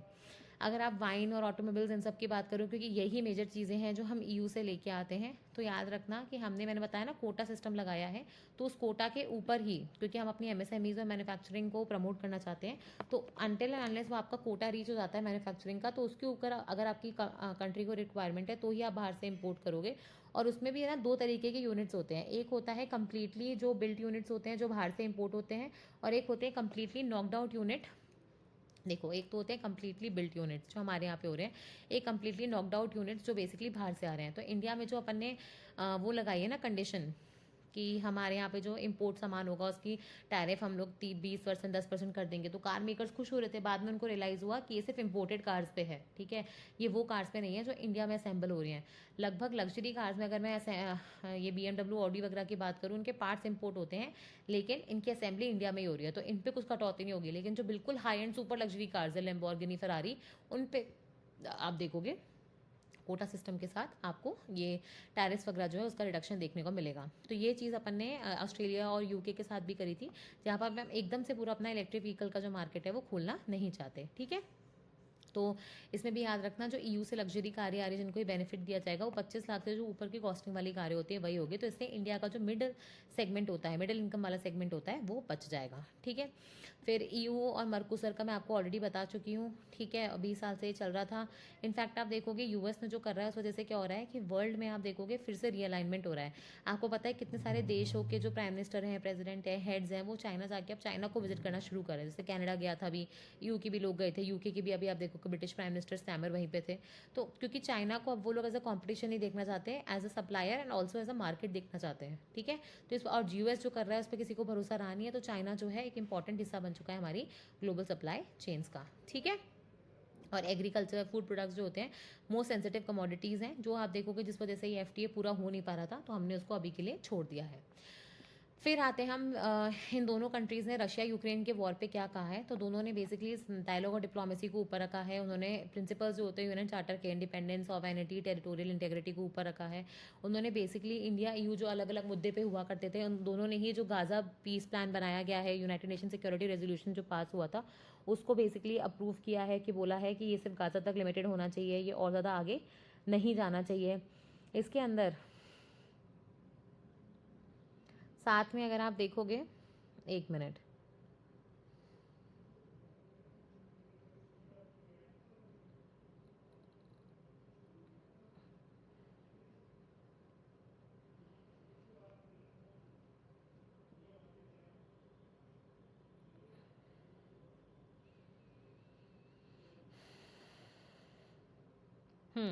तो इसके अंदर आप एक चीज़ याद रखना कि हाँ, टेरिटोरियल इंटेग्रिटी वो सब तो है ही, और गाज़ा पीस प्लान जो अप्रूव किया था, जो ट्रंप ने प्रपोज किया है, फिर यूनाइटेड नेशन सिक्योरिटी काउंसिल के रेजोल्यूशन से वो पास हुआ है, तो दोनों ही सपोर्ट करते हैं कि भाई इसे पीस प्रोस्पेरिटी वगैरह आएगी, बट कोई भी जो प्रोसेस है उसमें पैलेस्टीनियंस का सपोर्ट होना चाहिए, ठीक है। प्लस आप देखोगे गाज़ा के बाहर नहीं जाना चाहिए, इसको एक यूनाइटेड नेशंस को रिप्लेस नहीं करना चाहिए, यूनाइटेड नेशंस को फिर से रिवाइव करना चाहिए। प्लस आप देख रहे हैं कि वो बात कर रहे हैं कि जो ऑनगोइंग वॉर है, इससे दोनों ने बोला है कि बहुत कैजुअलिटीज़ हुई है, ह्यूमन कैजुअलिटी के साथ सफरिंग भी बहुत ज़्यादा हुई है, इकोनॉमिक लॉसेज हुए हैं और ग्लोबल कॉन्सिक्वेंसेज हैं इसके, ठीक है। तो हमें यूनाइटेड नेशन चार्टर्स के बेसिस पे इस पूरी प्रॉब्लम को सुलझाना चाहिए, इंटरनेशनल लॉ को फॉलो करना चाहिए, ठीक है, स्टेबिलिटी लानी चाहिए। प्लस आप देखोगे उन्होंने बोला कि इतने सारे ग्लोबल इश्यूज़ के बीच में इन दो कंट्रीज़ का साथ में आना दिखाता है कि दोनों कंट्रीज़ ही मल्टीलैटरलिज्म को, ग्लोबल ऑर्डर को, इंटरनेशनल इंस्टीट्यूशंस को, शेयर प्रोस्पेरिटी को कितना वैल्यू करती हैं, ठीक है। फिर आप देखोगे ये जो दोनों हैं वो अभी इंडिया ईयू के जो कंसल्टेशंस होंगे इंडो पैसिफिक को लेके, उसमें फिर से पार्टिसिपेट करेंगे। इंडिया ने इनवाइट किया है उनको, इंडियन ओशन रिम एसोसिएशन और इंडिया पैसिफिक ओशन इनिशिएटिव में ज़्यादा आप देखोगे अच्छे से पार्टिसिपेट करने के लिए।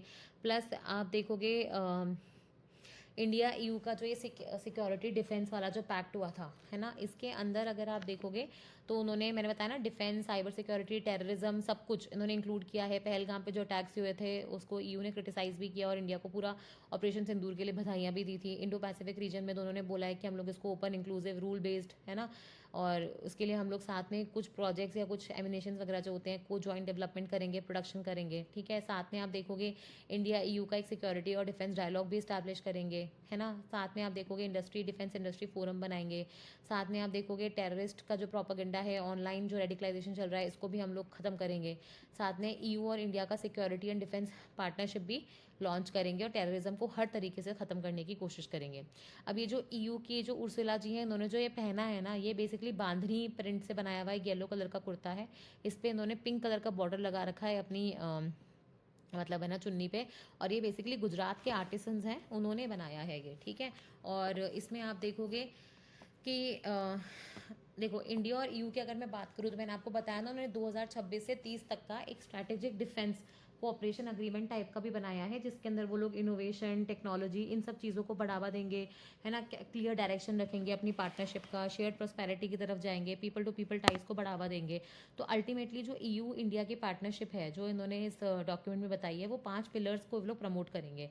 एक तो आप देखोगे प्रोस्पेरिटी हो जाएगा और सस्टेनेबिलिटी हो जाएगा, टेक्नोलॉजी हो जाएगा, इनोवेशन हो जाएगा, ठीक है, पीपल टू पीपल टाइज हो जाएगा, जिसमें भी मोबिलिटी आ जाएगा, बिजनेस भी आ जाएगा, ठीक है। प्लस आप देखोगे कनेक्टिविटी हो जाएगा और ग्लोबल चैलेंजेस हो जाएगा। तो बेसिकली हमने क्या क्या देखा कि ये लोग 5 पिलर्स कौन से हो गए कि टेक्नोलॉजी वाला हो गया, प्रोस्पेरिटी और सस्टेनेबिलिटी वाला हो गया, पीपल टू पीपल टाइज वाला हो गया, सिक्योरिटी और डिफेंस वाला हो गया, कनेक्टिविटी और ग्लोबल चैलेंजेस वाला हो गया, ठीक है। इंडिया यू स्टार्टअप पार्टनरशिप में बता चुकी हूँ, इनोवेशन हब मैंने आपको बता दिया है, स्पेस का डायलॉग भी बनाएंगे। प्लस आप देखोगे टीटीसी बनाई जाएगी जिसको ट्रेड एंड टेक्नोलॉजी काउंसिल बोला जाएगा, ठीक है, जिसके मिनिस्ट्रियल मीटिंग इस साल ब्रुसेल्स में होगी, जहाँ पे फिर हमारे लोग जाएंगे। और उन्होंने साफ साफ कहा है इंफ्रास्ट्रक्चर में डिजिटल पब्लिक इंफ्रास्ट्रक्चर भी आता है, तो कैसे हम एक दूसरे की करेंसीज में काम कर सकते हैं, रेगुलेटरी फ्रेमवर्क्स को इंप्रूव कर सकते हैं, new technologies, artificial intelligence, semiconductors, quantum, 6G वगैरह, है ना, साइबर सिक्योर सिस्टम्स बनाना, एडवांस कोऑपरेशन कैसे कर सकते हैं टेक्नोलॉजी में, वो भी देखा जाएगा, ठीक है। तो एंटायर वैल्यू चेन में रिसर्च से लेकर फाइनल मार्केट प्रोडक्ट्स तक, तो कैसे आप देखोगे ईयू इंडिया जो है एक साथ आ सकते हैं, इस चीज़ को ढंग से एनालाइज किया जाएगा। सीबीए में मैंने आपको पहले बता दिया, ईएसयू की जो यूएस के साथ डील हो रखी है, उसी तर्ज पे आप देखोगे वो इंडिया को भी रखेंगे।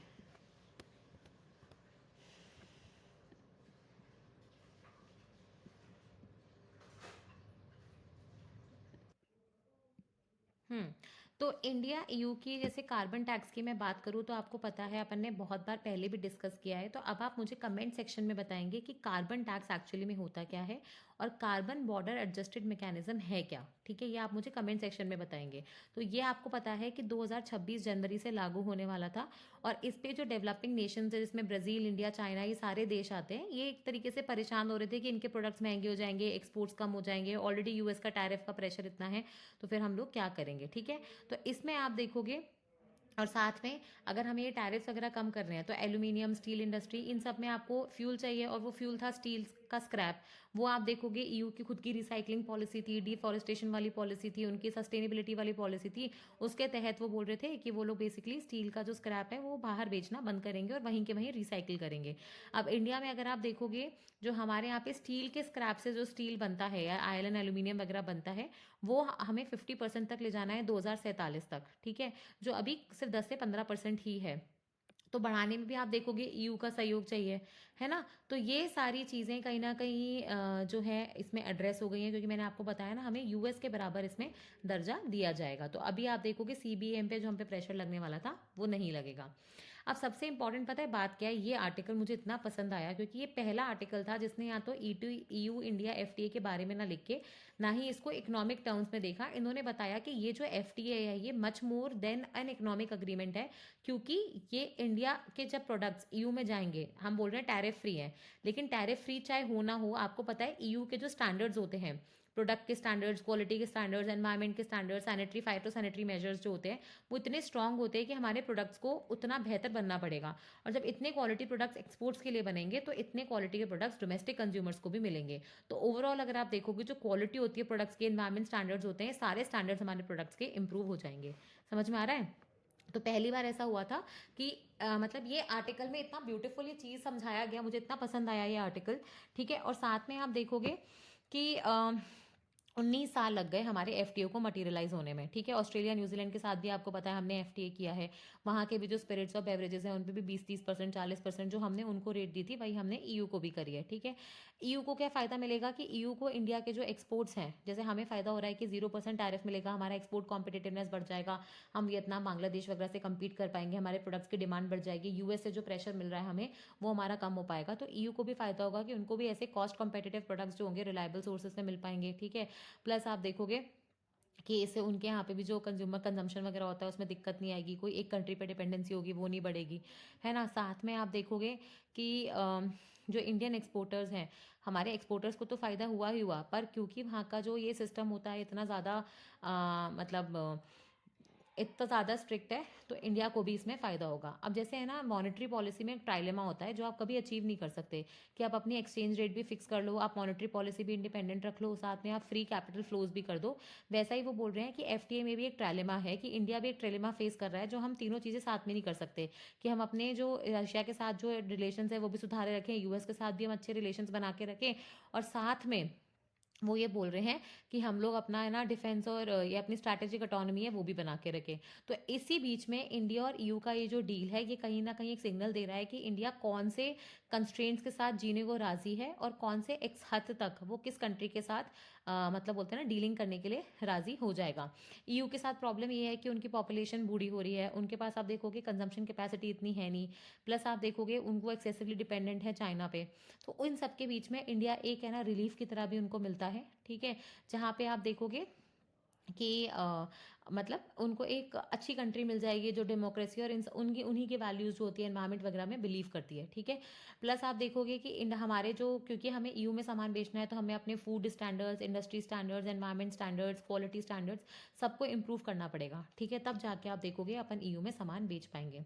फिर आता है बहुत ही मज़ेदार आर्टिकल, ये है बेसिकली कि कैसे यूरोप की जो लग्जरी कार्स हैं वो चीप होने वाली थी इंडिया में, लेकिन इसके बाद पता लगता है कि जो शेयर्स वगैरह थे इनके गिर गए, क्योंकि ऐसा नहीं होने वाला है। होता क्या है कि इन पे जो टैरिफ थी वो 110 से 10% कर दिए हैं, लेकिन सबसे इंपॉर्टेंट बात है ये सिर्फ कंप्लीटली बिल्ट यूनिट्स जो बाहर कंप्लीटली बिल्ट है और इंपोर्ट हो रही है उन्हीं पे अलाउड है। ये जो मोस्ट ऑफ द कार्स जो इंडिया में लग्जरी कार्स है वो बाहर से पार्ट्स आते हैं, असेंबल इंडिया में होती है, तो इनके ऊपर आप देखोगे कोई टैरिफ्स कम नहीं होंगे। इनको कंप्लीटली नॉकडाउन यूनिट्स बोलते हैं, जो पार्ट्स इंपोर्ट करके इंडिया में असेंबल होती हैं, तो इन पे आप देखोगे कोई फायदा नहीं होगा, कंप्लीटली बिल्ट यूनिट्स पे फायदा है। और मैंने आपको बता ही दिया पोर्श, लैम्बोर्गिनी, फरारी जो कंप्लीटली इंपोर्ट हो रही है क्योंकि बहुत कम नंबर्स में चाहिए होती हैं, ये इन पे आप देखोगे फायदा मिल सकता है। और एक चीज़ और है, आपको पता है इन सब चीज़ों में दो चीज़ें हो रही थी, एक तो रुपी जो है वो डेप्रिशिएट हो रहा है, यूएस के अगेंस्ट तो हो ही रहा था, डॉलर के अगेंस्ट आपको पता है 92 चला गया, और यूरो के अगेंस्ट भी डेप्रिशिएट हो रहा है। इससे क्या होता है हमारी जो एक्सपोर्ट कॉम्पिटिटिवनेस होती है वो बढ़ती है, लेकिन इसके साथ साथ एक चैलेंज भी आता है। वो क्या आता है हमारी एक्सपोर्ट कॉम्पिटिटिवनेस तो बढ़ गई, लेकिन इन्वेस्टर्स का जो कॉन्फिडेंस होता है हमारी इकोनॉमी पे वो कम हो जाता है। क्यों? क्योंकि रुपी गिरता जा रहा है, तो वो लोग क्या करते हैं, फिर FDI FPI ये सारा चीज़ें हमारे देश में से बाहर निकलता है, आउटफ्लो होना शुरू हो जाता है। ठीक है, तो वो एक चीज़ है जो हमें पता होनी चाहिए। ओके, तो फिर अब क्या है, अब पेपर्स में आर्टिकल्स आ रहे हैं कि अलग अलग सेक्टर पे क्या पता फर्क पड़ेगा। जैसे ऑटोमोबाइल सेक्टर देख लिया अपन ने, लग्जरी वाली कारें देख ली, अब अपन फार्मा में देखते हैं। देखो फार्मा में दो चीज़ें हैं, एक तो इंडियन की जो जेनेरिक ड्रग्स वगैरह होते हैं वो पहले भी हम बेचते थे, उनको तो आप ड्यूटी फ्री एक्सेस मिल ही रहा है। एक हम देखोगे EU से काफ़ी भारी मात्रा में बहुत ही सोफेस्टिकेटेड जो मेडिकल इक्विपमेंट्स होते हैं, है ना, हाई एंड जो मेडिसिन होती हैं वो सब इंपोर्ट करते थे, उन पे अब आप देखोगे टैरिफ कम कर दिया है। तो इससे क्या होगा कि इंडियन इंडस्ट्री को फ़ायदा हो जाएगा, मेडिकल डिवाइसेस वगैरह का जो मार्केट होता है उसमें भी फ़ायदा हो जाएगा। इससे क्या होता है, हमारे यहाँ पे जो सपोर्ट हॉस्पिटल्स होती है, हेल्थ केयर फैसिलिटीज़ होती हैं, वो भी आप देखोगे अच्छे आउटकम्स मिलेंगे, अफोर्डेबल क्वालिटी केयर इंस्ट्रूमेंट्स उनको सही प्राइसेस पे मिल जाएंगे। तो उसमें सर्जिकल, मेडिकल, ऑप्टिकल सभी तरीके के इंस्ट्रूमेंट्स और इक्विपमेंट्स कवर्ड होते हैं। ठीक है, और करीबन आप देखोगे 110% से हट के 10 या 11% तक हमने ड्यूटीज़ कर दी हैं, जो बहुत बड़ी बात होती है। ठीक है, और सबसे इंपॉर्टेंट बात है कि यहाँ पे देखो दो चीज़ें होती है, एक तो आप फुल्ली नया प्रोडक्ट मंगा रहे हो, एक होता है आप रीयूज प्रोडक्ट जिसको आप रिसाइकिल करके इंडिया में मंगा रहे हो। इंडिया जो होता है रीयूज प्रोडक्ट्स मोस्टली मंगाता है, तो उस पर भी आप देखोगे ड्यूटी कम करने की बात की जा रही है। ओके, फिर आप देखोगे कि हमारे यहाँ पे जो पूरा ड्रग्स वाला मार्केट है वो drugs and control cosmetics act होता है, और ड्रग कंट्रोलर रेगुलेटर होता है, वो इस पूरी चीज़ को देखता है। और आपको पता है कि इंडिया में जितने भी इम्प्लांटेबल डिवाइसेस होते हैं, पेस मेकर से लेकर आपके डिफिब्रिलेटर्स हो गए, मॉनिटरिंग ग्लूकोज मॉनिटर्स हो गए, ये सारी चीज़ें हम EU से इम्पोर्ट करते थे। ठीक है, और EU में आपको पता है जो हमारे IPR राइट्स होते हैं, इंटेलेक्चुअल प्रॉपर्टी राइट्स को लेके EU कभी इंडिया के साथ अग्री नहीं करता, क्योंकि इंडिया एक तो कंपलसरी लाइसेंसिंग करने नहीं देता, कंपलसरी लाइसेंसिंग कर देता है, एवरग्रीनिंग ऑफ पेटेंट्स हम करने नहीं देते। अब आपका होमवर्क क्या है, आप मुझे कमेंट सेक्शन में बताओगे एवरग्रीनिंग ऑफ पेटेंट्स क्या होता है और कंपलसरी लाइसेंसिंग क्या होता है। ठीक है, और साथ में एक प्रिंसिपल होता है डेटा एक्सक्लूसिविटी, जो फार्मा इंडस्ट्री में लगाया जाता है। तो ये डेटा एक्सक्लूसिविटी क्या होता है, आप मुझे ये भी बताओगे। ठीक है, क्योंकि इससे ही आप देखोगे इंडिया की जो पूरी जेनेरिक ड्रग इंडस्ट्री है इस डेटा एक्सक्लूसिविटी प्रिंसिपल पे मतलब निर्भर करती है। ठीक है, तो ये एक चीज़ है जो आप मुझे बताओगे, और साथ में याद रखना कि वैल्यू एडेड टैक्स भी है जो हमारे यहाँ पे लगता है। इन सब चीज़ों को देखते हुए देखो इंडिया और EU के बीच में जो डील हुई है उसमें सबसे ज़्यादा इम्पैक्ट जो है, एक तो लेबर इंटेंसिव सेक्टर्स हो गए, है ना, प्लस आपका जेम्स एंड ज्वेलरी और ये सब हो जाएगा, है ना, आपके सोलर PVs वगैरह हो जाएगा, मेडिकल हो जाएगा, ऑटोमोबाइल्स हो जाएगा, वाइन्स बेवरेजेस, है ना, ये सारी चीज़ें हो जाएंगी।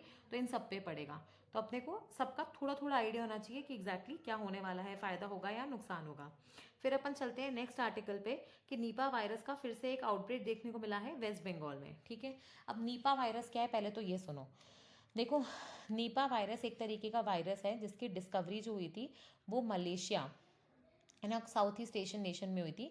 और इसके बाद इसके मल्टीपल आउटब्रेक्स देखे गए हैं, कभी बांग्लादेश, कभी इंडिया में वेस्ट बंगाल, कभी केरला, कभी सऊदी वाउदी में भी। क्योंकि ये क्या होता है कि एक तो ये जूनोटिक डिजीज़ है। जूनोटिक डिजीजेस क्या होते हैं, जो हमारे लिए बने ही नहीं थे, जो एनिमल्स में होने थे, लेकिन वो अब एक स्पीशी का बैरियर क्रॉस कर गए और अब वो एनिमल से डायरेक्टली ह्यूमंस में आ गए। ठीक है, तो ये बेसिकली बैट्स और पिग्स वगैरह जो होते हैं ना, पोल्ट्री पिग्स और फार्म पिग्स, उसमें होता था। लेकिन वहाँ से आप देखोगे कोई कंटामिनेटेड फूड हो गया, उनके साथ आप टच में आ गए, या पीपल से पीपल में भी फिर ये फैलना चालू हो जाता है। ठीक है, नीपा वायरस काफ़ी डेडली होता है, इन्फ्लेमेशन, फीवर, है ना, हेडेक हो जाएगा, सीवियर पेन हो जाएगा बॉडी में, और अगर सही टाइम पे आपका बुखार नहीं टूटे तो फिर आपकी डेथ भी हो सकती है।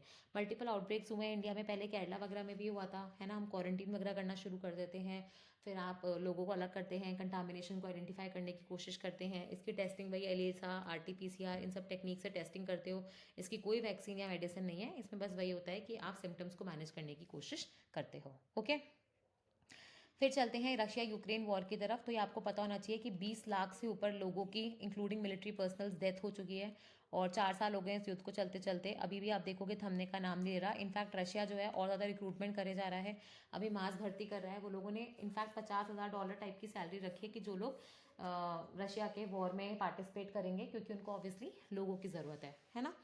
फिर अपन चलते हैं बांग्लादेश और चाइना। मैंने आपको बताया ना, हर कंट्री जो है US के प्रेशर में आके अब चाइना के साथ डील करने की कोशिश कर रही है किसी ना किसी तरीके से। तो बांग्लादेश ने भी चाइना के साथ एक डील करी है ड्रोन्स या UAV बनाने की। ठीक है, जिसमें वो आप देखोगे ज्वाइंटली मैन्युफैक्चर करेंगे और असेंबल करेंगे UAVs वगैरह को, और इससे क्या होगा, मतलब ये यूएवीज क्या होते हैं, अनमैन्ड एरियल व्हीकल्स, जो बिना किसी आदमी की सहायता के उड़ सकते हैं, ठीक है। तो ये इनको ड्रोन्स भी कहते हैं। और ये आपको पता है इंडस्ट्री से लेकर ह्यूमैनिटेरियन असिस्टेंस हो गया, सर्वेलेंस हो गया, है ना, मिसाइल्स वगैरह की डिलीवरी हो गया, प्लस आपका डिजास्टर मैनेजमेंट हो गया, हर जगह काम आते हैं। तो इसमें स्पेसिफिकली दो टाइप के ड्रोन्स होते हैं, एक तो जो वर्टिकली टेक ऑफ कर पाए रॉकेट की तरह और लैंड कर जाएं, और एक होते हैं आपके high altitude, sorry medium altitude और लो एंड्योरेंस, ठीक है। मीडियम एल्टीट्यूड मतलब जो बहुत ज़्यादा हाइट पे नहीं, एकदम बीच वाली हाइट पे, लो एंड्योरेंस जो होता है उनकी डिटेक्टेबिलिटी के साथ वो लोग ऑपरेट कर सकें, ठीक है।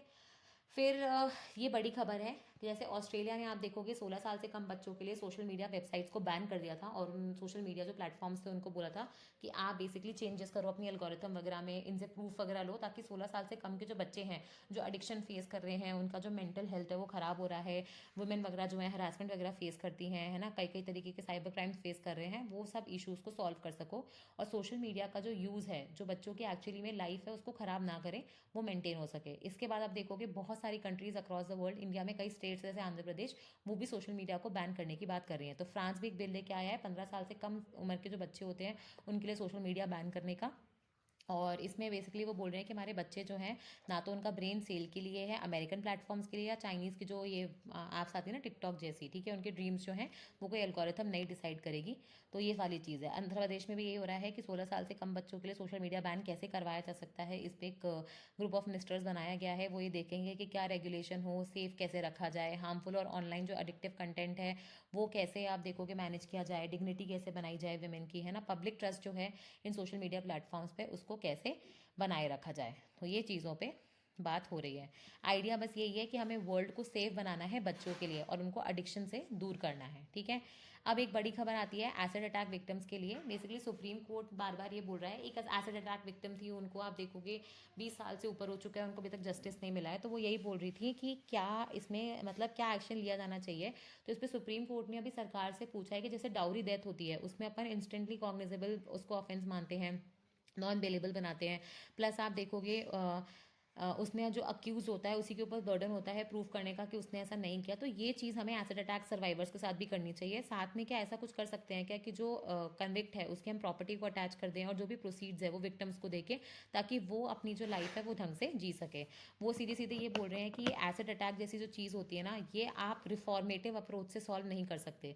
देखो जस्टिस जो होता है ना वो बहुत तरीके से चलता है। जस्टिस मतलब क्या होता है, to be just and fair. तो इसमें आप कहीं ने किसी ने गलती कर दी, तो एक तो होता है रिफॉर्मेटिव अप्रोच, कि आप बिलीव करते हो कि हर मानव जो होता है उसको रिफॉर्म किया जा सकता है, तो आप उसको टाइम देके मेजर्स लेके रिफॉर्म करते हो। और एक होता है प्यूनिटिव अप्रोच, जहाँ पे उसने जो गलत किया उसके लिए आप उसको पनिशमेंट दो, क्योंकि आपको लगता है कि रिफॉर्म से कुछ नहीं होगा। तो यहाँ पे सुप्रीम कोर्ट बोल रही है कि रिफॉर्मेटिव की जगह आप प्यूनिटिव या डेटरेंस थ्योरी पे करो, इतनी कड़क पनिशमेंट करो कि वो उसको डेटर करे कि कोई और बंदा इसको ना करे, ठीक है, क्योंकि रिफॉर्म से कुछ नहीं होगा। तो वो एक चीज़ है जो आपको देखनी पड़ेगी। फिर अपन चलते हैं नेक्स्ट आर्टिकल पे, जो है कुकी नागा टेंशन्स पे। देखो मणिपुर जो है ना पिछले 3 सालों से कुछ ना कुछ राइट्स या वायलेंस में फंसा हुआ है। एक तो देखो मणिपुर जो है, अगर आपने देखा होगा तो ऐसे है, हमारा नागालैंड है, यहाँ पे अरुणाचल है, फिर ये आसाम है, फिर यहाँ पे नागालैंड है, मणिपुर है और मिजोरम है। अभी जो मणिपुर है ना, इसमें क्या होता है, बीच वाला तो होता है वैली एरिया, वैली एरिया मतलब प्लेन एरिया, और ये इसके आसपास होता है हिल्स एरिया। अब वैली एरिया में रहती है एक ट्राइब जिसको बोलते हैं मीटीज, ठीक है। और जो हिल एरियाज होते हैं वहाँ पे रहती है दो ट्राइब्स, एक है नागाज और एक है कुकीज़, ठीक है। नागाज वही है जो नागालैंड की मेजर ट्राइब्स हैं, ठीक है। और एक कुकी या फिर कुकी जो कम्युनिटी। अब पहले जो इश्यूज हुए थे वो नागा, कुकी जो और मीटीज़ के बीच में हुए थे, मतलब वैलीज वर्सेस हिल वाला इशू था। और अब ये जो आप इशू देख रहे हो वो है नागा और कुकीज़ के बीच में।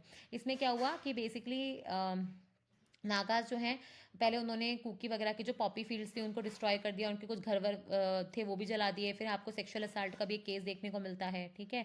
तो ये सारी चीज़ें चल रही हैं। ये बोल रहे हैं कि हमारे एंसेस्ट्रल लैंड्स को हथिया रहे हैं। तो इसको लेके आप देखोगे मणिपुर में पूरा इशू जो है फिर से बढ़ गया है। अब दोनों कम्युनिटीज़ के जो लीडर्स होते हैं, है ना, इनकी जो कम्युनिटी जैसे होती है ना, गैदरिंग्स वगैरह होती हैं, इनका कुछ ऑर्गेनाइजेशन होता है, वो साथ में आए और पीस और प्रोस्पेरिटी मेंटेन करने के लिए उन्होंने सारी कम्युनिटीज़ को बोला है। फिर एक ही आर्टिकल है, इसमें मैंने अलग से वैसे एक आर्टिकल भी अलग से वीडियो भी बनाया है, वो है कि यूएस ने कैसे कौन से संगठनों को क्विट किया है और कौन से संगठनों को क्विट नहीं किया है।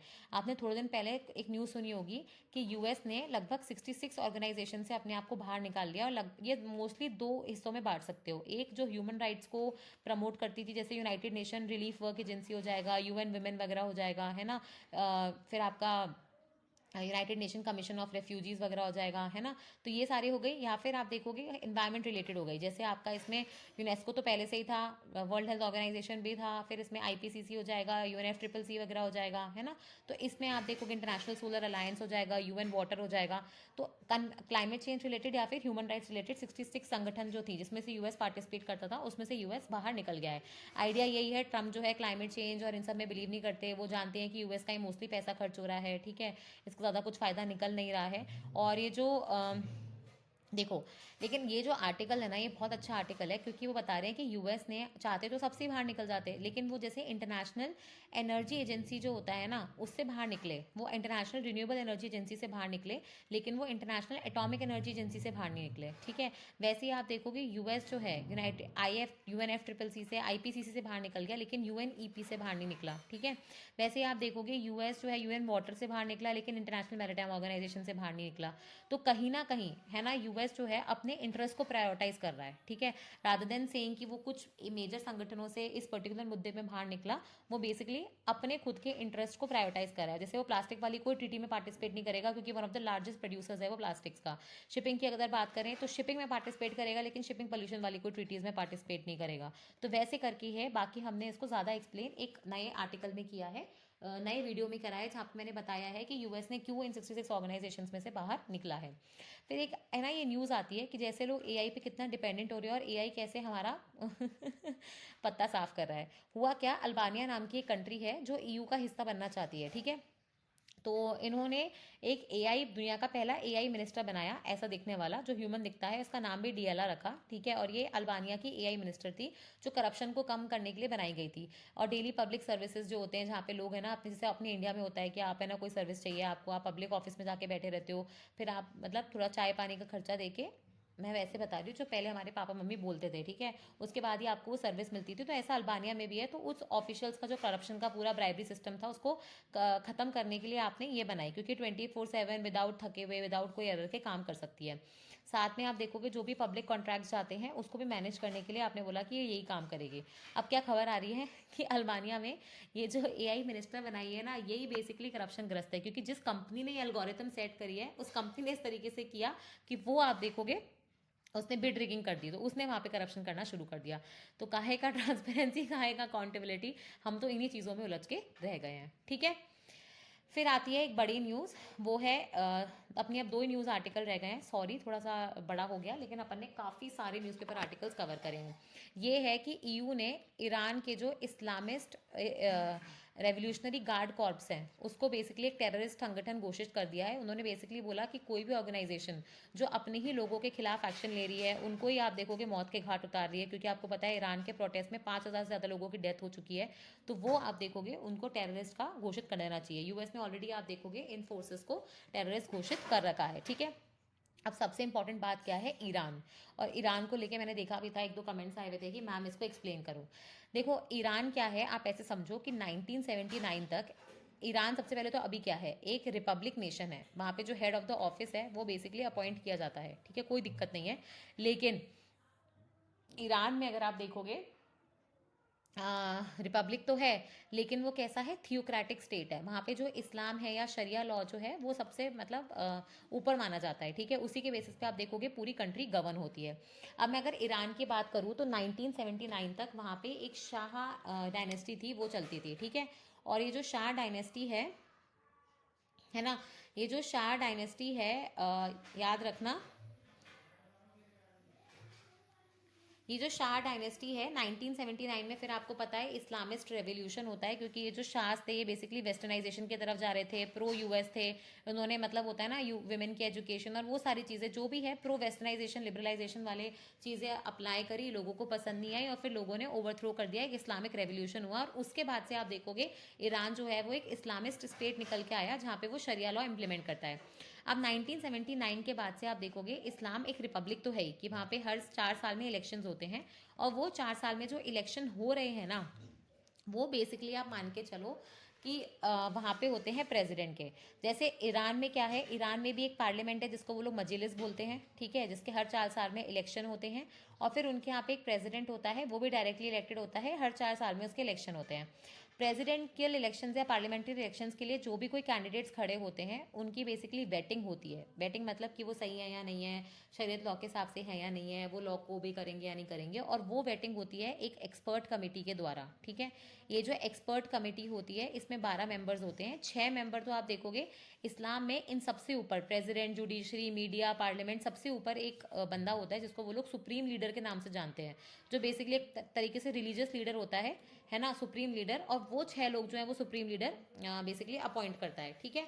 तो ये तो हो गए पार्लियामेंट और प्रेसिडेंट के इलेक्शन। तो 2024 में आप देखोगे प्रेसिडेंशियल इलेक्शंस हुए थे, और अभी पेजिश खान जो हो जाएंगे, पेजी खान, तो वो आपने सुने होंगे कि प्रेसिडेंट हैं किसके, ईरान के, ठीक है। फिर आ जाओ सुप्रीम लीडर पे। अब ये जो सुप्रीम लीडर है, जैसे अपने यहाँ पे प्रेसिडेंट होता है कि वो आर्म फोर्सेस का हेड होता है, पार्लियामेंट का या मीडिया या जुडिशरी का सबसे ऊपर बैठता है, वैसे ही आप देखोगे सुप्रीम लीडर जो होता है सबसे ऊपर होता है। उसका काम ही ये होता है कि वो शरीयत लॉ को इम्प्लीमेंट करे। अभी जो सुप्रीम लीडर हैं ईरान के, अयतुल्ला खमेनी, वो आप देखोगे 1989 से सुप्रीम लीडर है ईरान के। इनके भी वैसे इलेक्शंस होते हैं, 8 साल में होते हैं। ये एक बेसिकली काउंसिल होती है गार्जियन की, ठीक है, काउंसिल ऑफ गार्जियंस करके होते हैं। उसमें करीबन आई थिंक 80 मेंबर्स के आसपास होते हैं, नहीं शायद इसमें 12 मेंबर्स होते हैं, ऐसा कुछ होता है। तो वो जो होता है, इनको अपॉइंट करते हैं, इनको प्रॉपर देखते हैं। तो उस वहाँ से आप देखोगे ये देखो ईरान में है 2 चीज़ें। एक तो है आपका असेंबली ऑफ एक्सपर्ट्स, ठीक है, जिसमें कुछ 80+ मेंबर्स होते हैं, और एक होता है आपका गार्जियन का काउंसिल, ठीक है, जिसमें होते हैं 12 मेंबर, जिसमें से 6 मेंबर्स को सुप्रीम लीडर अपॉइंट करता है। अब ये असेंबली ऑफ एक्सपर्ट्स जो होते हैं ये बेसिकली मिलके अपॉइंट करते हैं सुप्रीम लीडर को। ये सालों साल के लिए, लाइफ टाइम के लिए अपॉइंट हो जाता है। और ये गार्डियन काउंसिल जो होता है वो भी इसकी वेटिंग करता है, लेकिन इसमें से 6 मेंबर्स को सुप्रीम लीडर अपॉइंट कर रहा है, तो ज़्यादा कुछ इसमें चांसेस रहते नहीं हैं।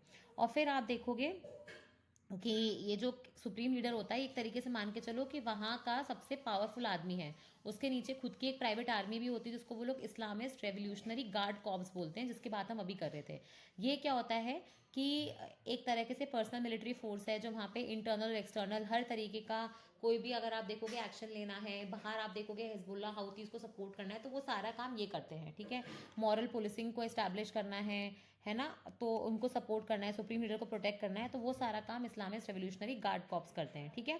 और सबसे इंपॉर्टेंट बात क्या होती है कि ये जो सुप्रीम लीडर है और जो प्रेसिडेंट क्या कहते हैं प्रेसिडेंट है, ठीक है, जनरली ऑब्वियसली प्रेसिडेंट अगर आप देखोगे सुप्रीम लीडर के खिलाफ होगा तो वो टिक ही नहीं पाएगा, तो जनरली आप देखोगे एक दूसरे को सपोर्ट करते हैं। इसलिए अभी जो प्रोटेस्ट हो रहे हैं उसमें आपने देखा होगा सुप्रीम लीडर जो बोलते हैं वही वहाँ के प्रेसिडेंट भी बोल रहे हैं। तो ये पूरा था ईरान का इशू, ईरान का पूरा समझाने का तरीका कि क्या है। तो मैंने क्या बताया कि 1979 तक शाह डायनेस्टी थी, उसके बाद वहाँ पे इस्लामिस्ट रिपब्लिक इस्टेब्लिश होती है। 1989 में अयतुल्ला अली खमेनी जो है वहाँ के सुप्रीम लीडर बनते हैं, जो अभी भी वहाँ के सुप्रीम लीडर हैं। और यहाँ पे हर 4 साल में इलेक्शंस वगैरह होते हैं, पार्लियामेंट है, प्रेसिडेंट है, लेकिन अल्टीमेटली चलती किसकी है, सुप्रीम लीडर की। अब हो क्या रहा है, इनके मल्टीपल आप देखोगे 2019 में भी प्रोटेस्ट हुए थे, 2022-23 में माशा अमीनी की जब डेथ हुई थी उसके बाद भी प्रोटेस्ट हुए थे, और फिर से अभी 2025 में दिसंबर के आसपास प्रोटेस्ट शुरू हो गए थे इकोनॉमिक चीज़ों को लेके। करप्शन बहुत ज़्यादा है ना, एलिट लोग बढ़ रहे हैं, क्लरिकल क्लर्क्स जो हो रहे हैं, है ना, वही आप देखोगे जो एलिट क्लर्क्स होते हैं वही ग्रो कर रहे हैं, नीचे जनता परेशान है, इन्फ्लेशन बहुत ज़्यादा है, करेंसी डेप्रिशिएट हो चुकी है, प्लस आप देखोगे फूड प्राइसेस बहुत ज़्यादा बढ़ रहा है, फूड के प्राइसेस इतने बढ़ चुके हैं कि लोगों के लिए अनअफोर्डेबल हो गया इवन ब्रेड, है ना। तो इन सब चीज़ों को लेके आप देखोगे इकोनॉमिक टर्मोइल को लेके यहाँ पे इशू खड़ा हुआ है। और फिर हम चलते हैं अपने लास्ट आर्टिकल के ऊपर जो है सेंट्रल पीएसयूज के बारे में, कि कैसे पीएसयूज जो है उन्होंने कितना अच्छा टर्न अराउंड किया है, ठीक है। तो इंडिया में आपको पता है या ऑल ओवर द वर्ल्ड जब लिबरलाइजेशन, प्राइवेटाइजेशन, ग्लोबलाइजेशन हुआ था तब पीएसयूज को खत्म करने की बात चल रही थी, ठीक है। और पीएसयूज आपको हर जगह मिल जाएंगे, स्पेसिफिकली जो सोशलिस्ट इकोनॉमी होती है जैसे रशिया हो गया, चाइना हो गया, वियतनाम हो गया, आपका सॉरी वेनेजुला हो गया, क्यूबा हो गया, यहाँ पे तो ऑब्वियसली स्टेट कंट्रोल्ड ऑर्गेनाइजेशंस तो हैं ही। अगर हम इंडिया की बात करें तो हमें पता है एक स्ट्रैटेजिक डिसइन्वेस्टमेंट पॉलिसी लेके आई थी सरकार, जिसमें बोला था कि नीति आयोग क्या करेगी, दो सेक्टर्स आइडेंटिफाई करेगी, एक तो स्ट्रैटेजिक और एक नॉन स्ट्रैटेजिक।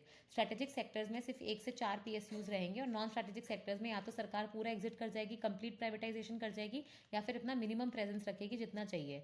तो इसको लेके अभी सरकार बोल भी रही थी कि अपनी जो हम प्रेजेंस हैं गवर्नमेंट पीएसयूज में वो कम कर देंगे, 26% तक कर देंगे 51% से, क्योंकि वैसे भी इतनी शेयर होल्डिंग की क्या जरूरत है, 26% में भी आप सारे डिसीजन ले सकते हो। अब यहाँ पे एक इंपॉर्टेंट चीज़ आती है कि अपन इंडिया के पीएससीज पब्लिक सेक्टर एंटरप्राइजेस को देखें कि उन्होंने कैसा परफॉर्म किया है। पब्लिक सेक्टर एंटरप्राइजेस का return on equity, return on assets, उनका प्रॉफिटेबिलिटी, उनका मार्केट कैपिटलाइजेशन, उनका नेटवर्थ, उनका शेयर कैपिटल, ठीक है, सब चीज़ें बहुत अच्छे से इंप्रूव हुई हैं उनका। इनफैक्ट आप देखोगे इंडिया की कुछ 10 पीएसयूज तो फॉर्चून 500 कंपनीज में भी आती हैं। ये आप देखोगे इंडिया के जो डिफेंस स्पेस इंजीनियरिंग हर जगह आपको मिल जाएंगी। इनका जो कंट्रीब्यूशन है ग्रीन ट्रांजिशन में वो भी बढ़ रहा है। इंडियन रेलवेज आपको बेस्ट एग्जाम्पल दिख जाएगा, ठीक है। प्लस आप देखोगे कि जो पीएसयूज हैं जो पहले प्रॉफिटेबिलिटी, फाइनेंसिंग और कैपिटल एक्सपेंडिचर हर तरीके से पैरालाइज थी, आज वो आप देखोगे इंडिया की ग्रोथ स्टोरी में बढ़ चढ़ के हिस्सा ले रही हैं। तो यहाँ पे हमारा आज का न्यूज़पेपर एनालिसिस खत्म होता है।